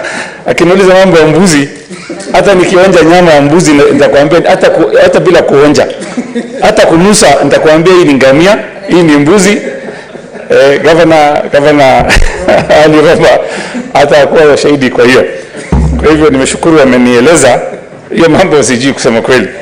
Basi Bwana Spika, ile shida tuko naye sana na ni mzuri watu wakiongea mambo ya korosho, macadamia, hizo vitu, ukulima imekuwa na shida sana. Sasa zingine unaangalia shamba ya kahawa zote zimebadilishwa, imefanywa mahali ya biashara ya manyumba. Kahawa inaendelea kupotea, majani chai hivyo. Kwa hivyo ile shida tuko naye saa hizi, maziwa inatoka Uganda. Hii maziwa inatoka Uganda, haitoki Uganda. Maziwa inatoka huko Europe, inapitishwa ikiwa maziwa unga hapo, inapelekwa huko Kampala, wanaongeza maji, inaletwa hapa ni kama maziwa ya Uganda. Sasa ukulima yetu, si nimesema imezikwa. Kwa hivyo Bwana Spika, kamiti ambayo wanahusika na hiyo mambo ni lazima waangalie hiyo mambo vizuri na hatua kali ichukuliwe. Nimeshukuru sana, asante sana Bwana Spika. Senator Manzo. Thank you, Mr. Speaker, for giving me an opportunity to contribute in this very important matter. I'm in the Committee of Agriculture, and I've been there in that committee even at the National Assembly for quite a number of years. The issue of macadamia is a very serious matter, and nuts generally. And korosho in particular is grown in the coastal areas and was largely grown through cooperatives. I know there is a very big effort to bring back this market. Private businessmen have come in. Unfortunately, brokers have really messed the industry. And by putting people into cooperatives, even marketing cooperatives of these nuts, which are very valuable in terms of rare minerals, rare vitamins, and are sold largely in Europe. You know, almost every flight has that nut, somebody chewing it there, and it is in tons if you see the marketing all over the world. The problem, and we must really look forward to solve, is how do we make the farmer benefit more than the brokers? How do we make this very valuable product, which is even grows naturally, is not sprayed, it has no herbicides, and is easily acceptable in the market. In fact, macadamia in particular helps with the heart, and a lot of old people in Europe are buying this because it has a special component of potassium which keeps the heartbeat strong and makes people live longer. So we really want to come up with a strategy, and agriculture has to be devolved completely to the counties. Agriculture has been devolved but has still been left in the national government. The budget has not gone to the counties. If these monies were to go to the governors, I am very sure they will come up with strong cooperatives, marketing systems, value addition chains, so that when the nuts leave here and go to the market abroad, the farmer benefits. Thank you, Mr. Speaker. I support. Next statement, Senator James Murango. That statement is deferred. Next order, clerk.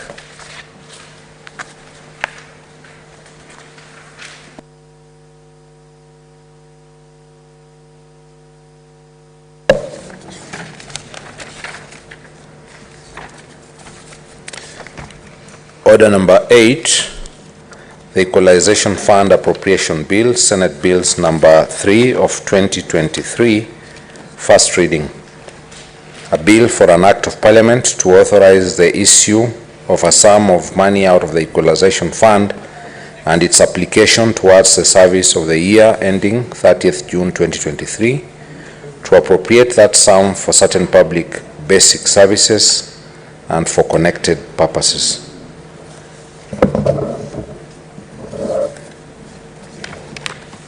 Order number 9, the Learners with Disabilities Bill, Senate Bills number 4 of 2023, a bill for an act of parliament to provide for the education of learners with disabilities, for the conduct of educational institutions for learners with disabilities, and for connected purposes.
Honorable Senators, we are going to reorganize the order paper today.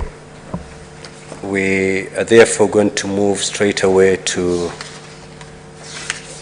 order number 13. Clerk, can you call out that particular order? Order number 13, the Natural Resources Benefit Sharing Bill, Senate Bills number 6 of 2022, resumption of debate.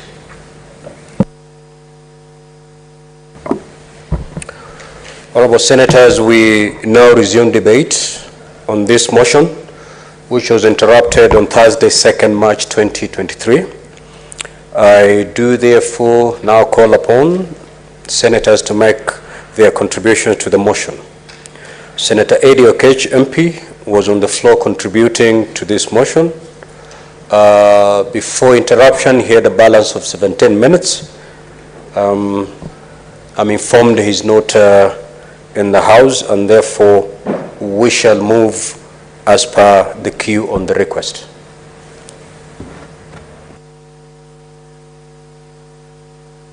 Senator Chute.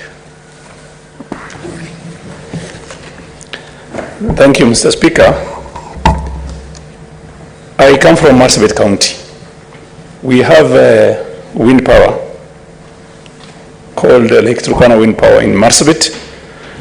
I think the largest wind power in Marsabit, in Africa. And in support of this bill, I would like to say, Mr. Speaker, our children in Turkana, a place called Sarima, which the offices of Lake Turkana are being operated from, the children living there have no clothes, no place to sleep, no food, no water, no survival at all. And if you look at the investors who invested in this Lake Turkana power, wind power, are mainly from abroad, either Europe or America. Mr. Speaker, the children who are in America, who belong to investors, are going to the best schools, are driving on the best roads, are eating the best foods, are going to the best hospitals, and are, in fact, enjoying everything that exists in this life. Mr. Speaker, the children from Sarima, which is in Lesami's constituency, are just human beings also. And they are not for a lesser God. They are human beings and they deserve to get what is rightfully theirs. This land initially belongs to the community. The community, this is a grazing land, is a land where they do their rituals. They have their celebrations in Sarima and its environs. And today, they have no place to graze or to do their celebrations. Mr. Speaker, in support of this bill, I would like to say this. An investor will come from any place. He comes with his equipments. But the land belongs to the community. And the community are not benefiting from the land, the ancestors' land. They have lived on that land for many, many years. But what are they getting? Nothing. So this bill will help a young boy, a young girl who lives in Lesami's constituency to get to a better education with those funds and also get a better living. Mr. Speaker, we are even, I think I will bring a bill to this House that will even give the community shares percentage and also the county governments and the national government. Mr. Speaker,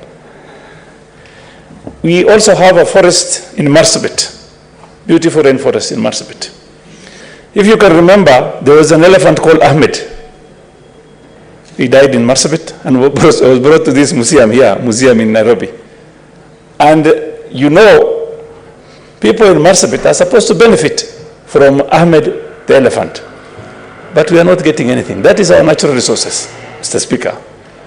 And if there is, this bill will go through, that means people in Marsabit can enjoy their natural resources also. Mr. Speaker, this bill will in fact make other investors who are going to come to any place to invest will know that there is something for the community when they are coming to invest, as opposed to what is happening now in a place like Marsabit. We are producing electricity, and the electricity comes to Nairobi, to being delivered to people in Nairobi. And in Marsabit, blackouts every night. So we are not getting what is rightfully ours. We don't have electricity to enjoy. The people here in Nairobi are enjoying this electricity, while people in Marsabit, children, women, are suffering. So, Mr. Speaker, I support this bill. Thank you very much. Senator Mutata. Mr. Speaker, sir, thank you for the opportunity you have given me to support this bill. The matter of natural resources in this country is very sad, because we even do not know all that we own. And in supporting this bill, I'll be pushing that if the government carries out a proper survey to map the resources available in this country. Just a few months ago, I don't know if you are aware that there's a gold rush in Busia. Some fellows struck gold, and right now there's commotion on the ground. Everybody's rushing there. So I think we should not be discovering our minerals by chance. The counties need to be mapped in terms of resources, and a proper regime put in place for exploiting those resources so that we can benefit from what is rightly ours. And these resources, and there's also neglect of resources, natural resources, like if I go back to my county of Busia, you'll find that we have extensive resources that are not tapped. For example, I don't know if you know that it's only in Busia that you can find ancient cave paintings in this part of the world. I think the next you have to go to either Namibia or somewhere. But these cave paintings are there neglected, no serious investment put into them to be able to benefit the country in terms of tourism circuit and stuff like that. So you also find that we have huge resources in Lake Victoria, which are neglected. We don't even have a Western Kenya tourism circuit that can really benefit the economy of this country and the residents of those regions. So in standing up to support this motion, I'll also be saying that there are other resources that may not be natural in the sense of having been created by God, but they are natural in the sense of having been created by man. And I'm looking at issues like international borders. Extensive economic activities take place in these international borders, but you'll find that the host communities are neglected. For example, if I go back to my county, you'll find the local people being treated as smugglers, and the corporates enjoy the borderline as those ones who are doing legitimate business. So in supporting this bill, I say that it's important that the host communities be considered in terms of the benefit sharing, and also the counties. But over and above that, we must have a proper resource mapping of this country so that we can know what is it that lies under our feet. We should avoid a situation like what has happened in Busia, whereby somebody randomly stumbles upon gold. Let us map our resources. Let us do what other countries have done so that we can be able to plan how to exploit these resources. And I support the proposal by Senator Chute that there needs to be a component, a mathematical framework of how to share these resources when they are found. With those few remarks, I stand to support. Senator Lominan.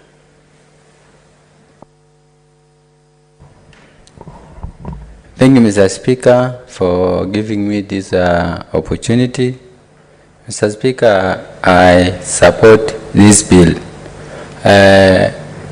In the county I come from, Mr. Speaker, we have innumerable resources that I cannot even count it. But the one that is obvious that everybody knows is crude oil that is there, and they have discovered and are still going on to drill more than 400 wells. There is also gold, Mr. Speaker, in Turkana and these other counties. There is also sand. Sand in counties like Marsabit, counties like Turkana, West Pokot. There's so much sand. And when I see Fioco's lorries carrying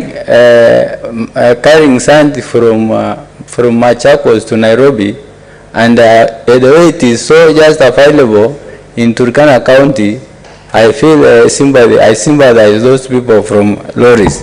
The other minerals, Mr. Speaker, the biggest which competes with oil, and I think it is even topsoil, the issue of solar.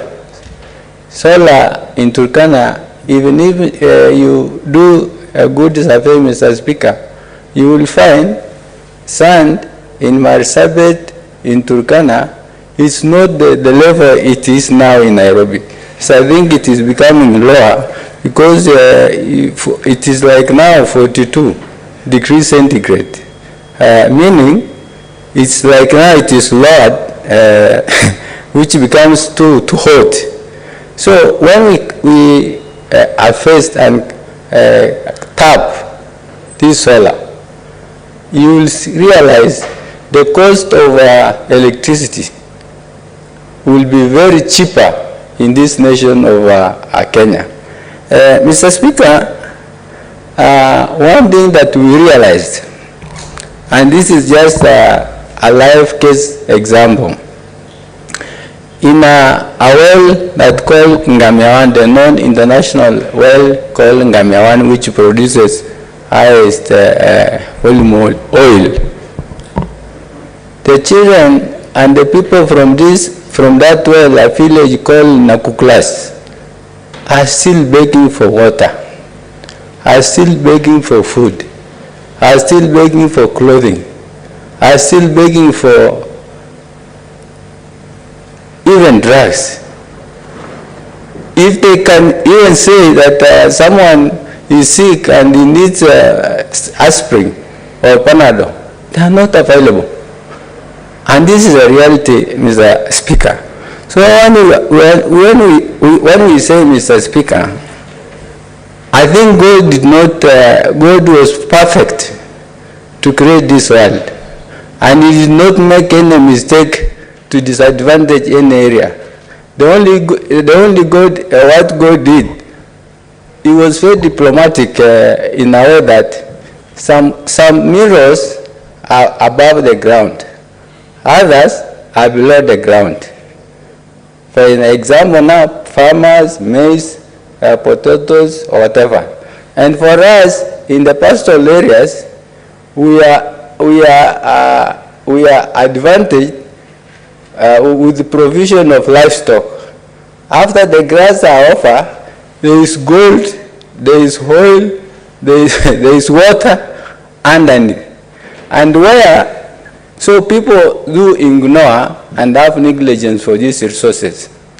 The reason why I'm saying this, it pains me, Mr. Speaker, to find an international resource like oil, an international, a multinational organization like Talo comes and it is given a contract to go explore and drill oil in northern Kenya, in Turkana area, only to deny the local community the opportunity it deserves. This is what we call local contents, Mr. Speaker.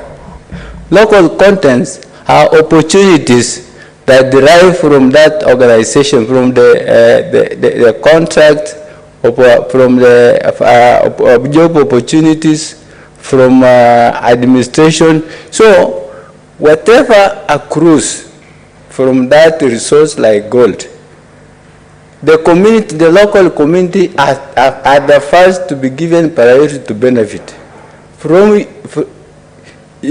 and so that we avoid Britain, France, and whatever they come from benefiting the local community, because they have been protecting. If you see, Mr. Speaker, the definition of fossil, you will find it's a piece of wood or bone that has changed into stone.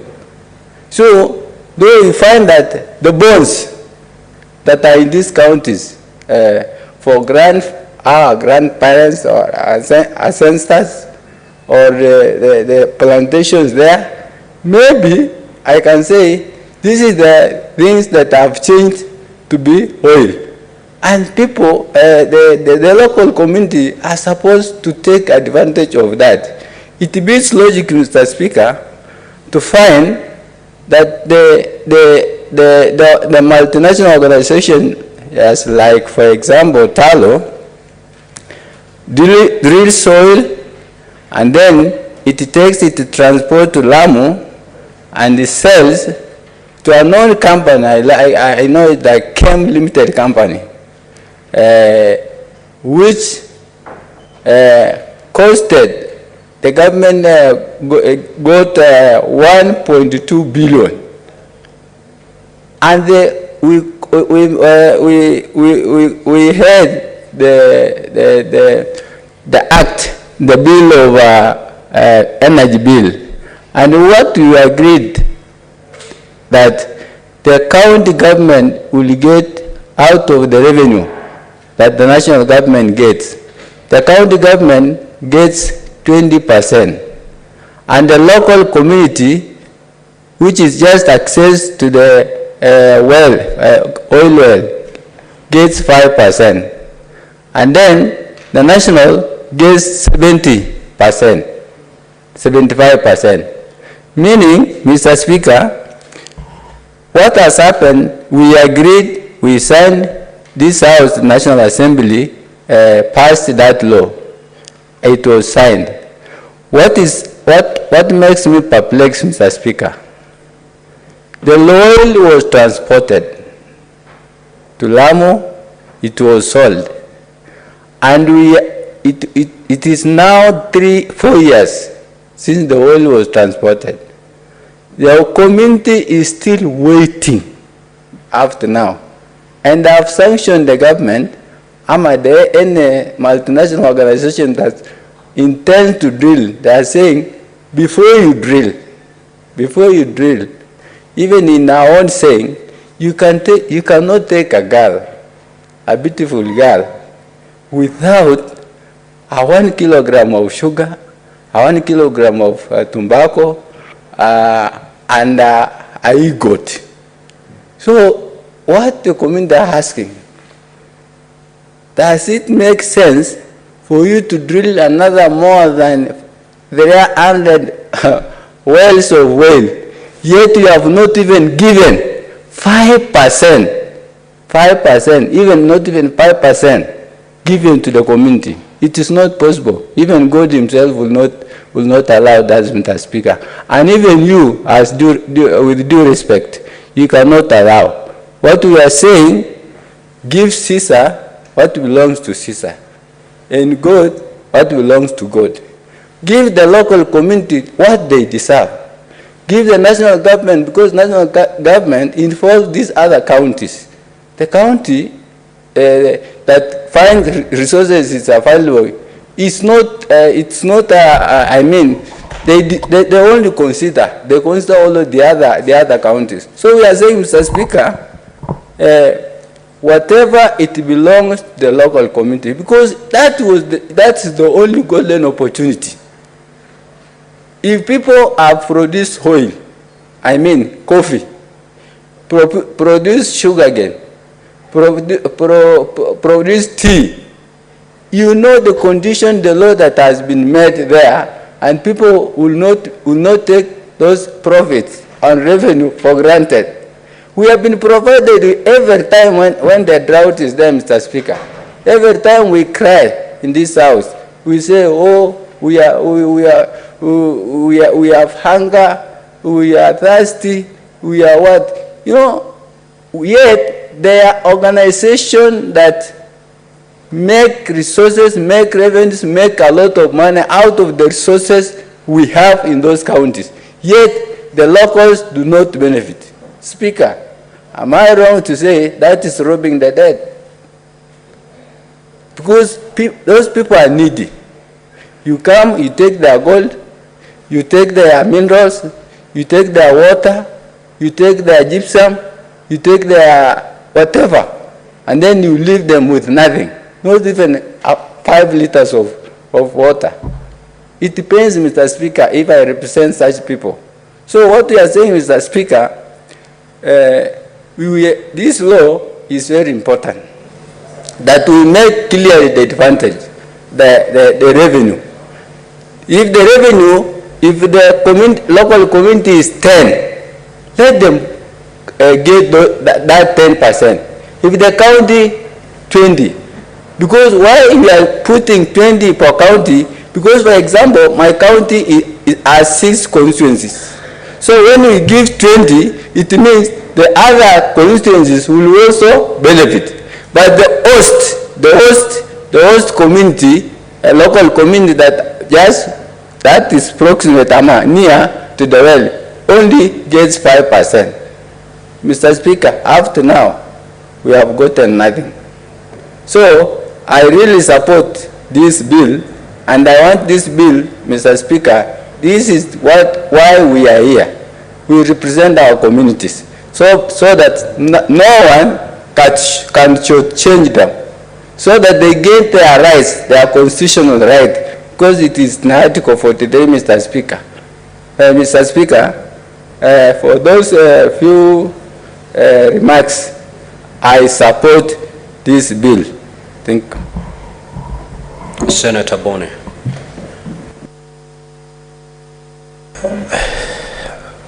Thank you, Mr. Speaker, sir. Mr. Speaker, sir, the operative word in this bill by Senator Mungatana is sharing. I want to support him for this flow of thought, because really, this is the backbone of our Constitution. We have amended our Constitution so that all the communities of Kenya could share the commonwealth of the country and move at the same pace, almost. So, Senator Mungatana has gone slightly below and said, okay, it's all right for us to share commonwealth of the state amongst counties, but how about the things that are found locally and naturally? And he has arranged his thoughts very well. In his mind, he's saying, let there be a sharing committee at the county, let there be a sharing committee at the community. The only thing I want to add for that, in support of this motion, Mr. Speaker, is that below the committee, in areas where we have already done land adjudication, like Ekolomani, where there is gold, Shinyalu, where there is gold, Lurambe, where there is gold, land adjudication is already, and game in Siaya, land adjudication has already been completed. So, below the community, you must have the landowner. Because you might find that in a particular piece of land, the gold is coming from that particular piece of land. So as we share, we should not just assume that all the gold should be shared by the community. We should reserve something for the owner of the land, Mr. Speaker. Mr. Speaker, with that improvement on the structure of sharing of this wealth, may I remind Kenyans who are following this debate that just like I have said, this was the intention of the Constitution, this will not be the first fund that we are subjecting to sharing. We already know, Mr. Speaker, devolution is about sharing devolved funds. Mr. Speaker, we know that CDF is sharing of funds that go through our 290 constituencies. And what's more, the sharing of bursaries is again this very, very principle.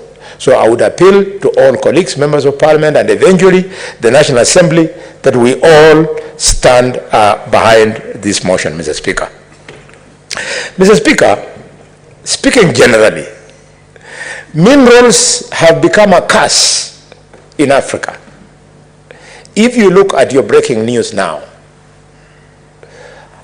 our armed men and women are in the DRC trying to maintain a ceasefire. But less than 1 hour ago, it has broken down in Kivu town. They are now killing each other. Reason? Natural resources.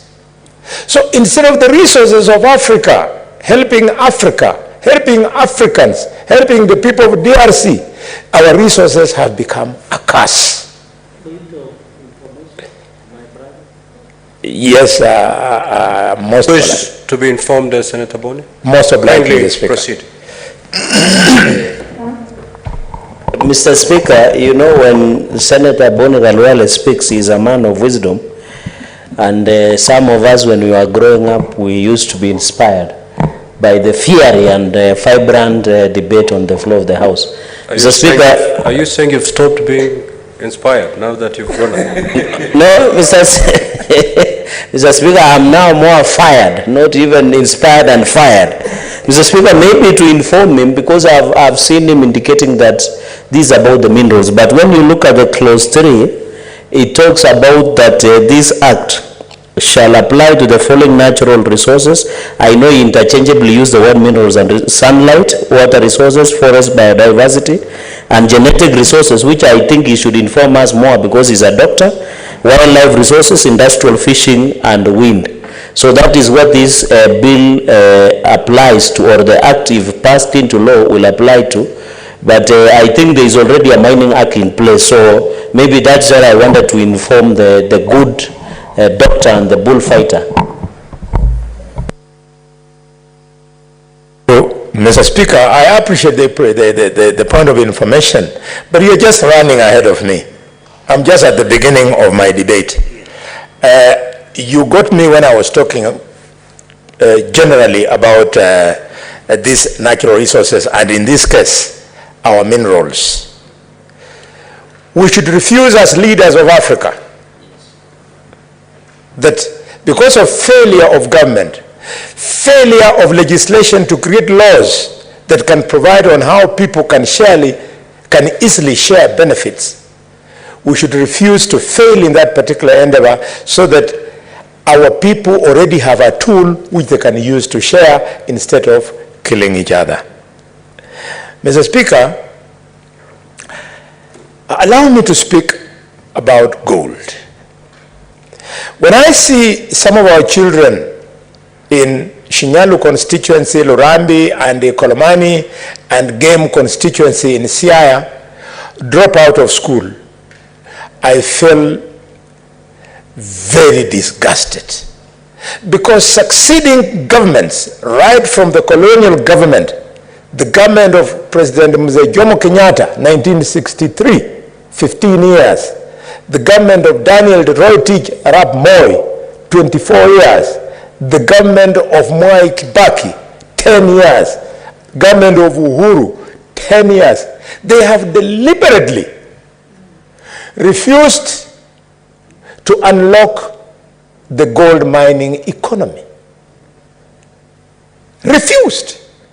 Because the studies are there, it is documented that the gold deposits in the Kakamega belt, we call it the Lirambi belt, is worth 200 billion. 200 billion. How a government can be looking at that and it doesn't want to unlock, I don't understand. And to unlock, they are supposed to do only the simplest of the things. What they did in Turkana. They invited foreign investors, Tulo One, and they started exploiting gold. You just need to do that in the Liranda belt, and the lives of our people will change instantly, and the GDP of our county will shoot up, and by association, the GDP of the Republic. Mr. Speaker, it's a shame that because people know the value of gold and they know how to identify gold, they are not waiting for any investor. They are going down there themselves. Consequences, Mr. Speaker, the mining is demanding the lives of our youth. Every weekend, I bury a youth in Kakamega.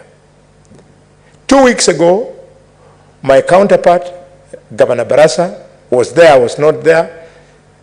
I was on national duty up here. He buried 5.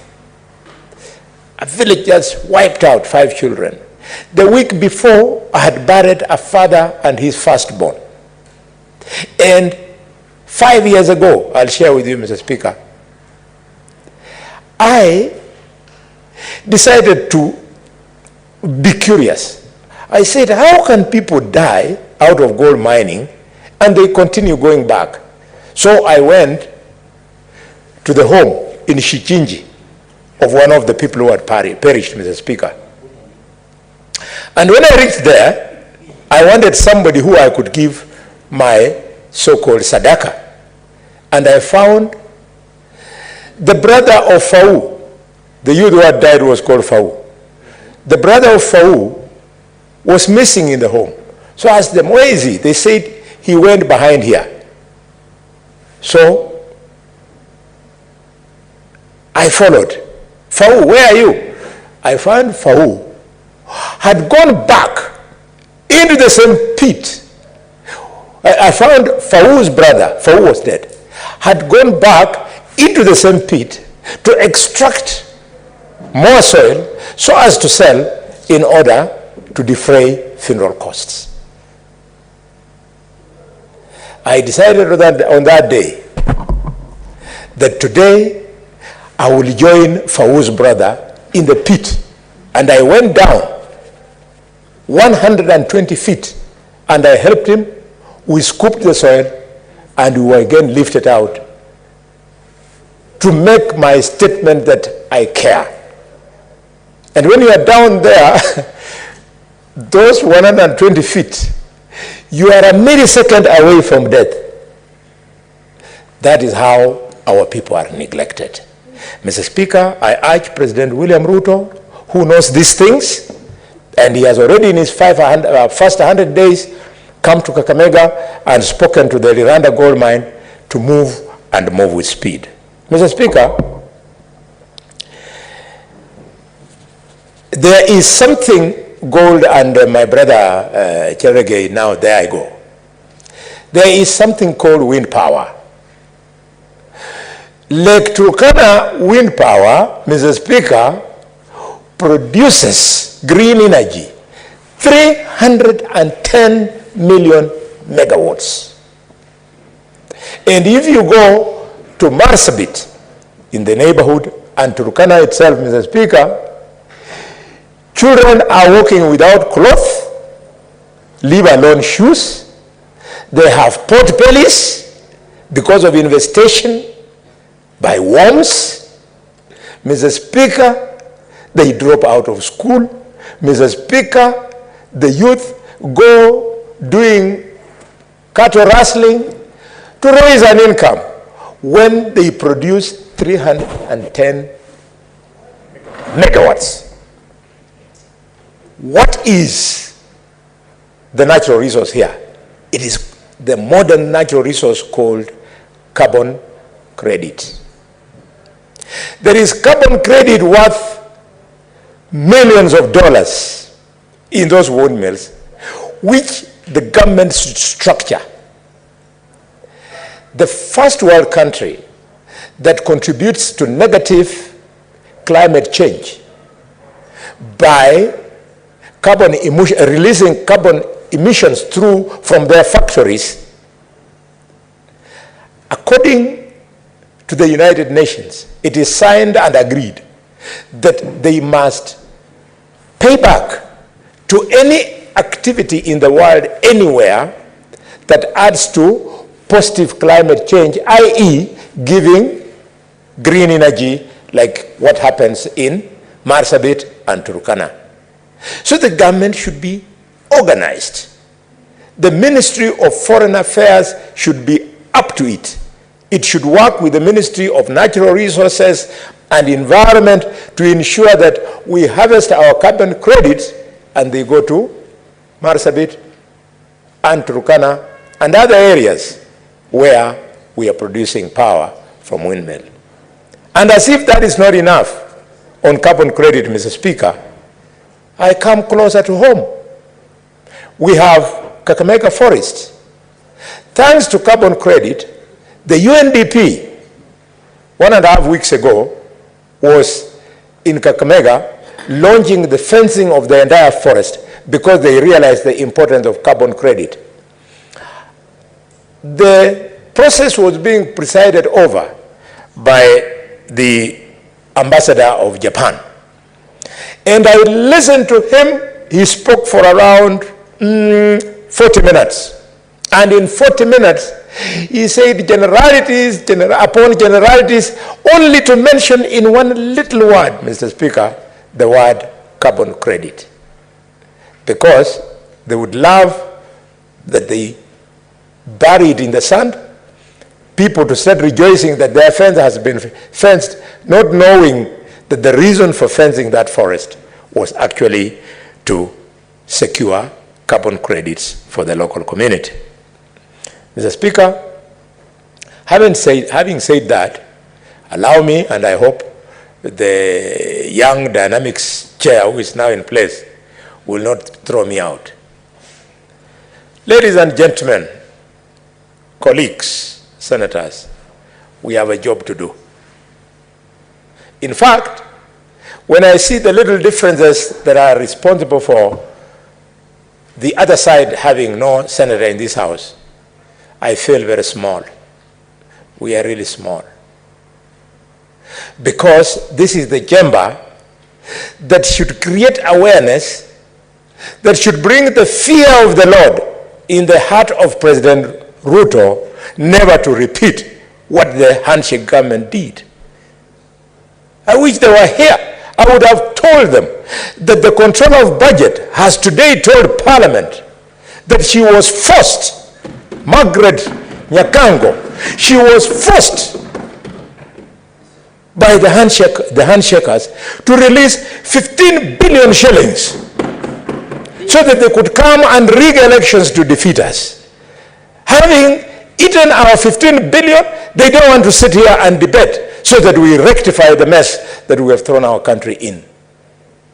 If we are here so that we have an opportunity to force the Controller of Budget, Mr. Speaker, to give us 25 billion shillings, then I would rather I don't participate in that election myself.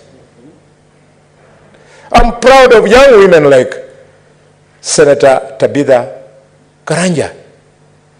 Why can't people who want to be presidents hire Karanja? They sit with her. They use her golden mind that is able to convert alcohol into a multi-billion venture. And I don't know what has become of our courts, Mr. Speaker.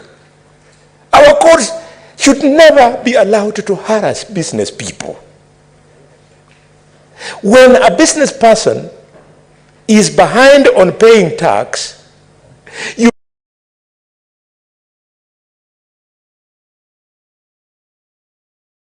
reschedule the tax which is due. The moment you close, it is equal to killing the proverbial goose that was laying golden eggs. This is the new conversation we should be involved in, not who is the leader of the majority, who is the chief whip, costing as well. No, that debate is meaningless to this republic. If tomorrow you tell me that I have served the country as majority whip for 3 years, let Cherargei take over, I'll gladly say, I did my bit. You fight over it until you want to cripple parliament. Doesn't make sense. Mr. Speaker, but this is Kenya. The future is bright. Mr. Speaker, I listened to you when you are speaking from your seat, and I know, unlike many youth who are involved in drama, which I don't see you doing even on your social media, you are good material. You are good material for our youth when your time is up, and I know your time is now. And I celebrate you all the time. I know you don't know. I have a photograph of 2 little girls. I don't know their parents, which I have treasured. One girl, she's carrying her shopping, and she's running and screaming, but she's not dropping her shopping. The other girl, you are with her. I've saved that photograph when you went into that war. That is the material we want the Kenyan of the future to be made of. What funny people. Mr. Speaker, I support. Thank you very much, Senator Kalwale. Senator Joseph Joe Newton.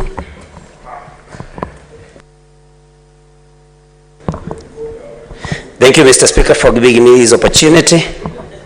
Sitting here this afternoon, we have been able to learn a lot of things, and that one of them being that Senator Boni Khalwale, the bullfighter, can also be a gold digger in the real meaning of the word.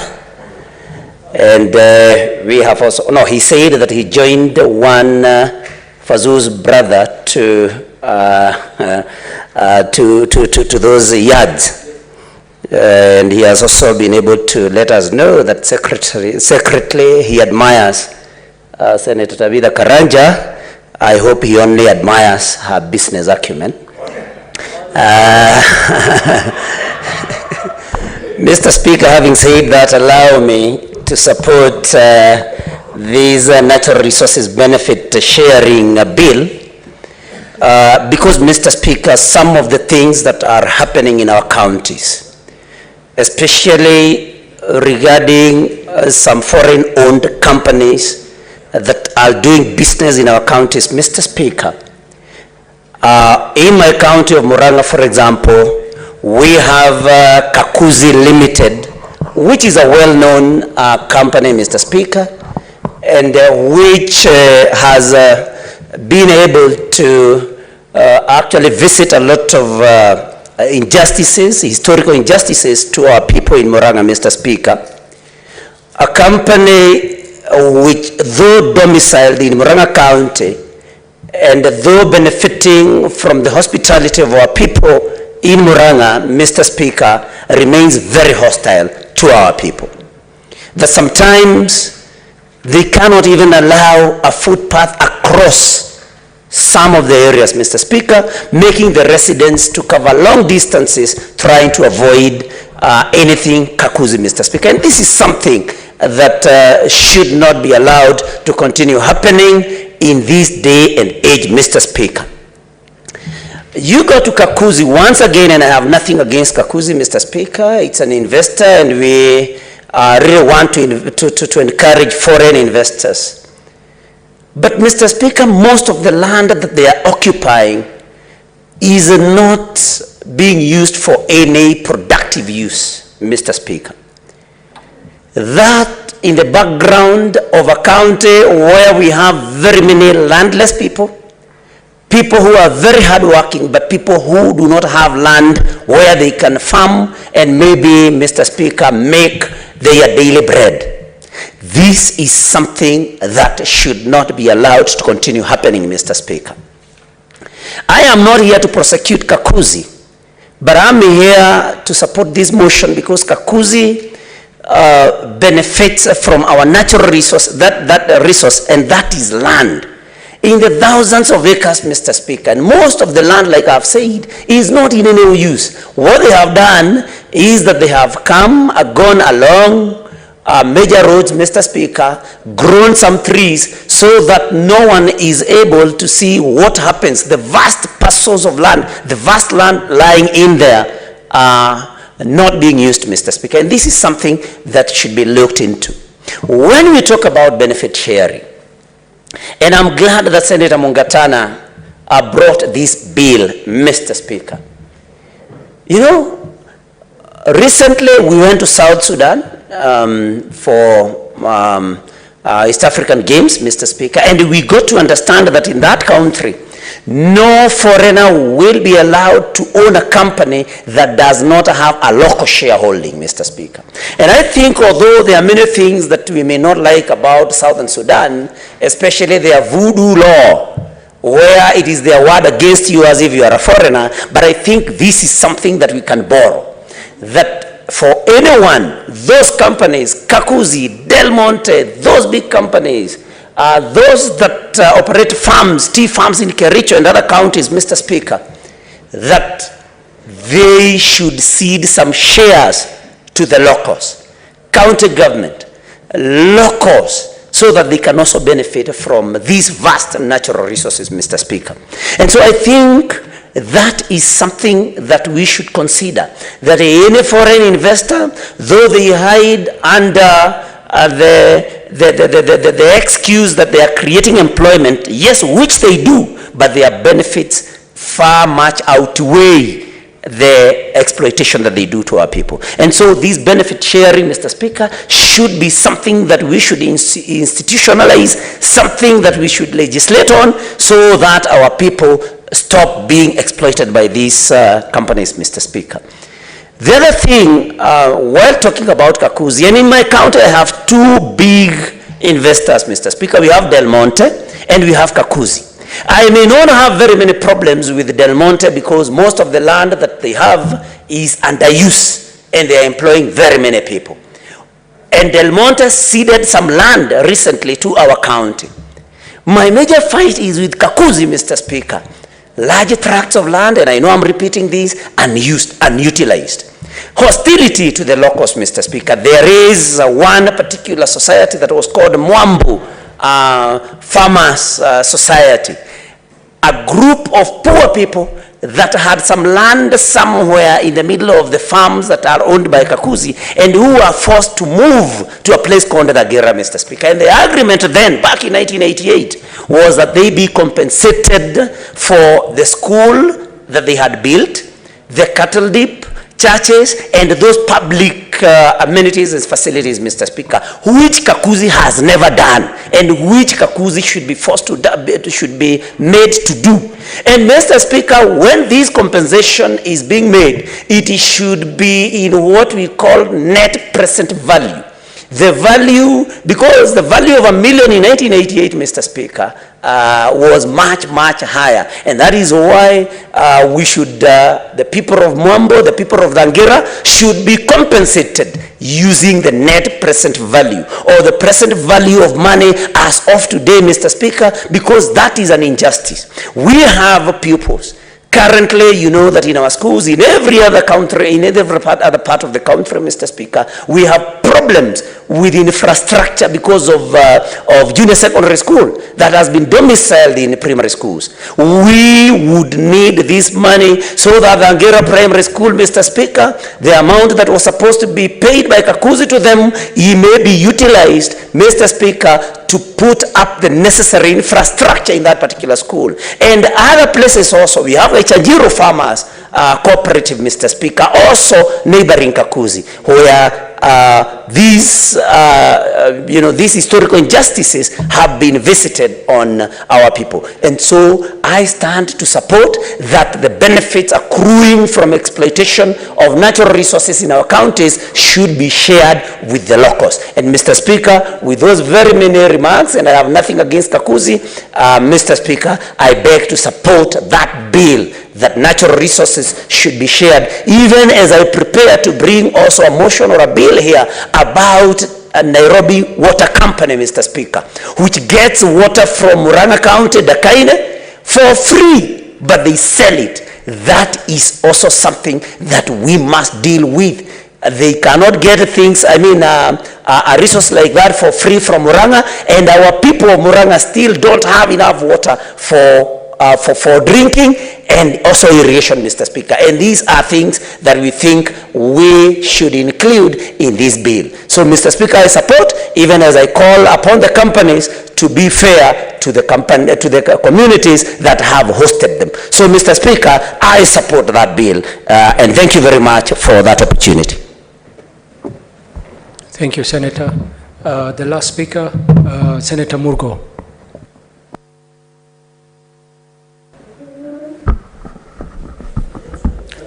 Thank you very much, Mr. Speaker, for giving me the opportunity to also give my thoughts in addition to my colleagues. Natural resources are things that are very important in every area and to the communities in those areas. But some of the would-be advantages to the people whose land have those deposits have been taken advantage of mostly because of lack of policy that is clear and protective for the advantage and benefits of the communities. And so there needs to be clear policy from both national governments and the county governments so that there is a clear-cut policy about the resources that are found in areas. And the second thing that I think should happen is also, as somebody, colleague shared, that there needs to be mapping, prior mapping, to know what exactly is where in every part of Kenya. Take gold, for example. People get just surprises with particles of gold floating here and there without much or no from a policy or mapping out by the central government or national government, and probably inherited in one way or the other by the county government, because county government may be new and may not have the capacity to really map out as to what is in their area. And so mapping out helps to be known nationally, and even as markets for investment are looked for, it should be clear as to what it is and to what extent and how much, so that it is known what kind of a person, what kind of an investor is looked for, because the mapping should guide clearly as to what is there. And then also an investment, every county should be looking for an investor, same as it should be in the with the national government. The national government should be looking for investors so that they bring investors, and as they bring investors in, it is known what kind of an investor, and also what kind of place to go to, because there is a prior knowledge and handy knowledge existing within the systems and the governments so that that investor is guided and directed to where they want to invest because according to their interests.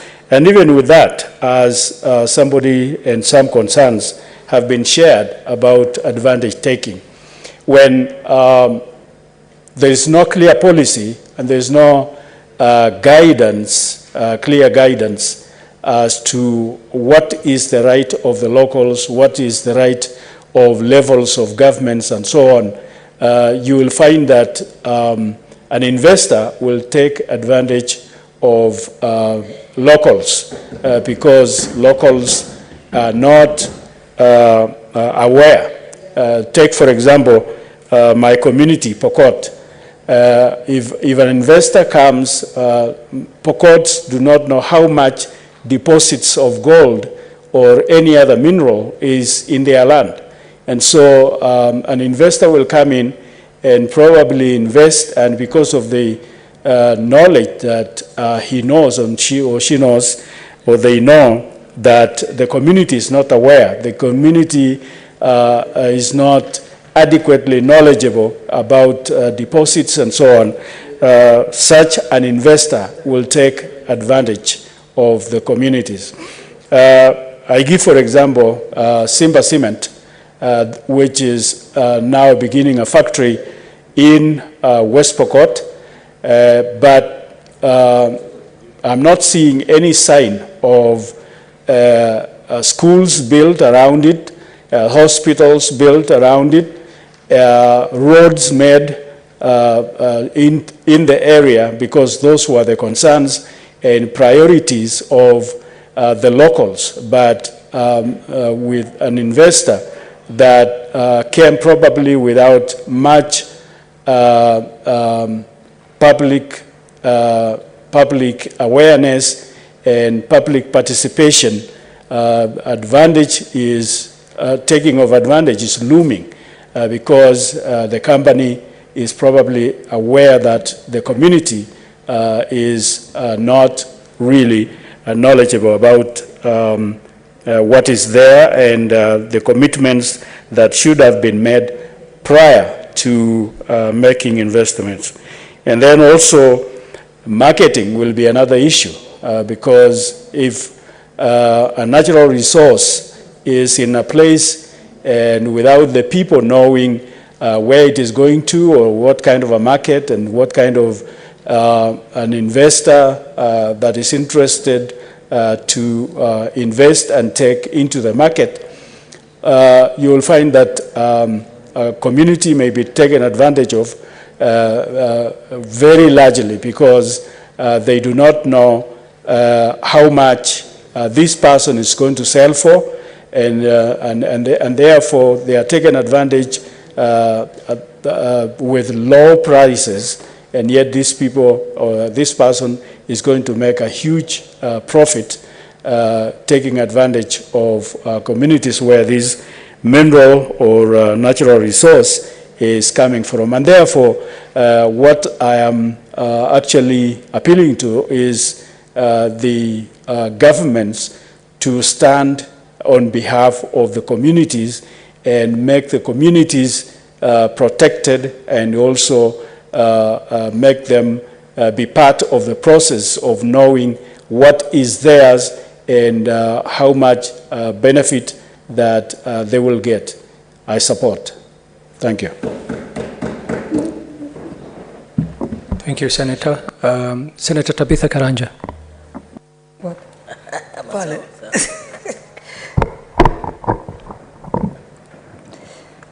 Thank you, Mr. Speaker, sir. And I rise to support this bill. And Nakuru County, I come from Nakuru County, and Nakuru County is rich with a lot of natural resources.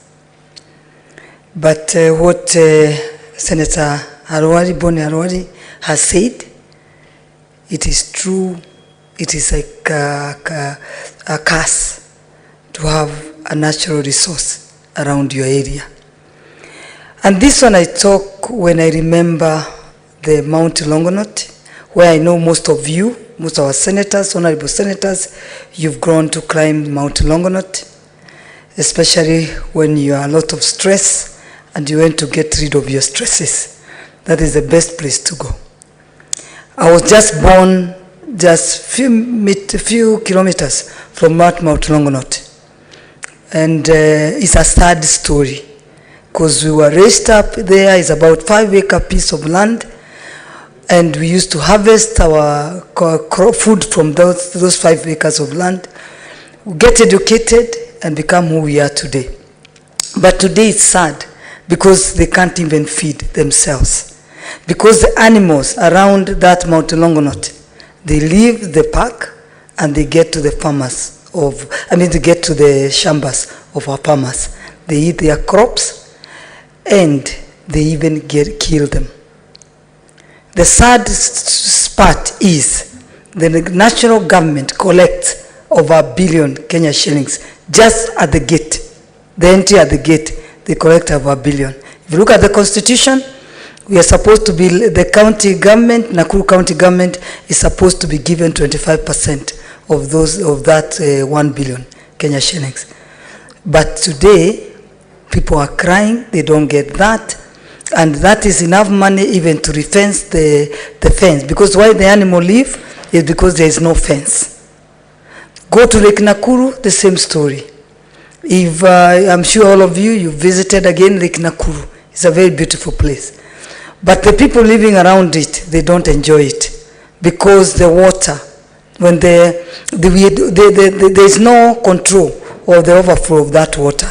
So people living around that lake, again, they are swept every time the lake gets filled, and there's no compensation. And again, the national government collects over 1 billion Kenya shillings, just the collection at the gate. There are people who are benefiting from these natural resources, especially the national parks. But Nakuru County is not benefiting, and laws should be applied equally. We come again to the geothermal.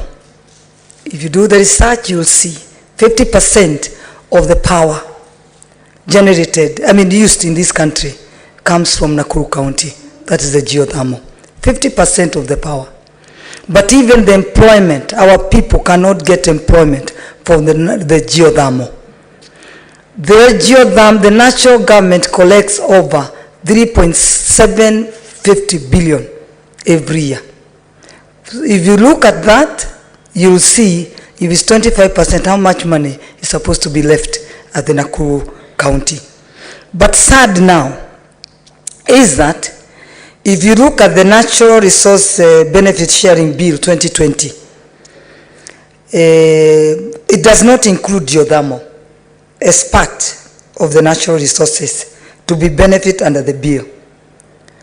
Now I request this Mugatana bill to be amended so that it can include geothermal as part of the natural resources. This will give Nakuru County an additional resources of 840 million. So I'll be pushing for that amendment so that our people can benefit of being the people that supply 50% of the power in the country. And the third party also, if you come around Naivasha, where the geothermal is, at night it's dark. So we'll also be pushing to ensure that they also get the power.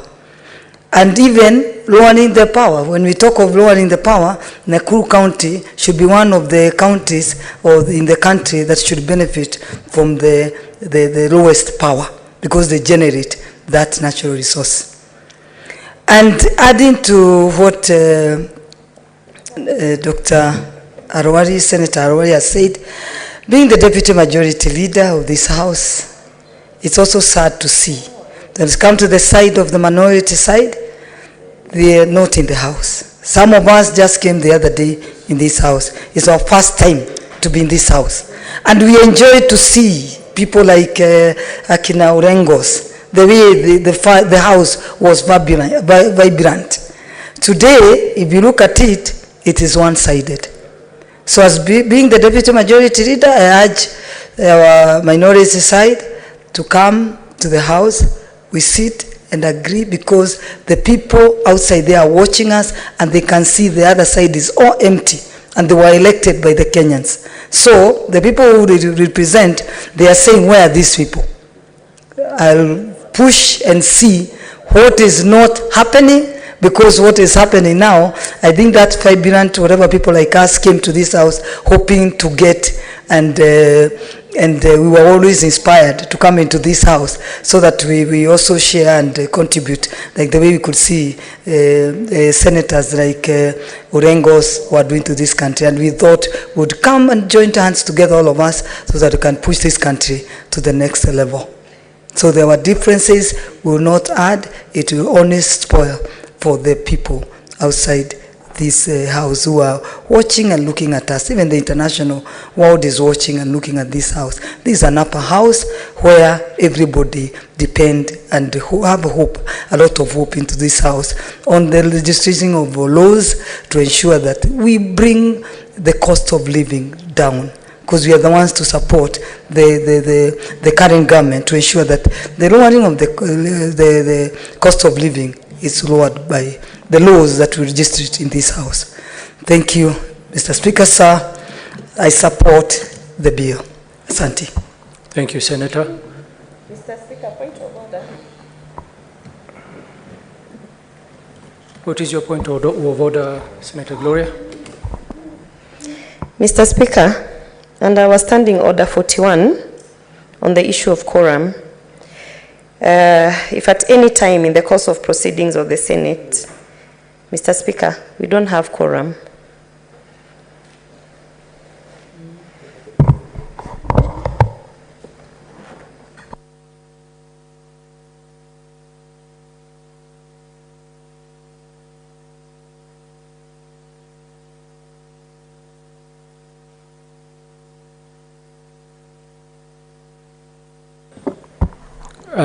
Clerk, please confirm if we have quorum.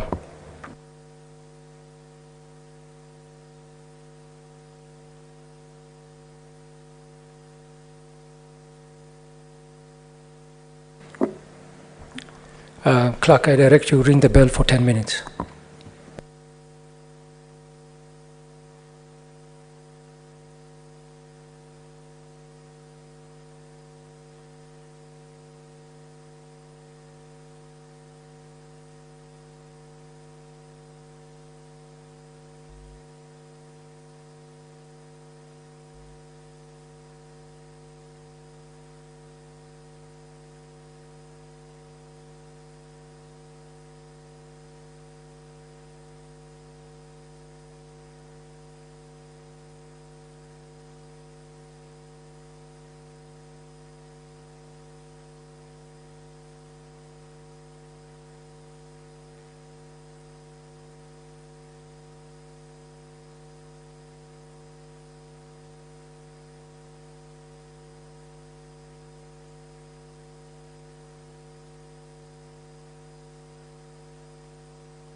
Thank you.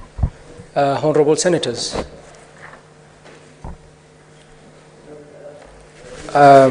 We will have to adjourn because of lack of quorum. Honorable Senators, pursuant to Standing Order 41, there being no quorum, the Senate stands adjourned until tomorrow, 8th March 2023 at 2:30 p.m.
And therefore propose to retain the recommendation as the committee has proposed. We can reject it or we can amend it. That should actually come in the debate and towards the end. What I now see is that we have now entered the substantive debate without actually debating the matter. So the procedural matter is there a way of gazetting that debate starts at this time? Yes. Yes. No, I opened the debate. I opened the debate on what they were raising. Right Honourable Speaker. And that's what you're doing now. Right Honourable Speaker, thank you. You had guided that after him we would sort out a few preliminary issues, and I want to thank you. And I would ask the young Honourable Nandalama Fabi to take his seat as I speak. Right Honourable Speaker, one, I partly want to associate myself with the Honourable Odul to the extent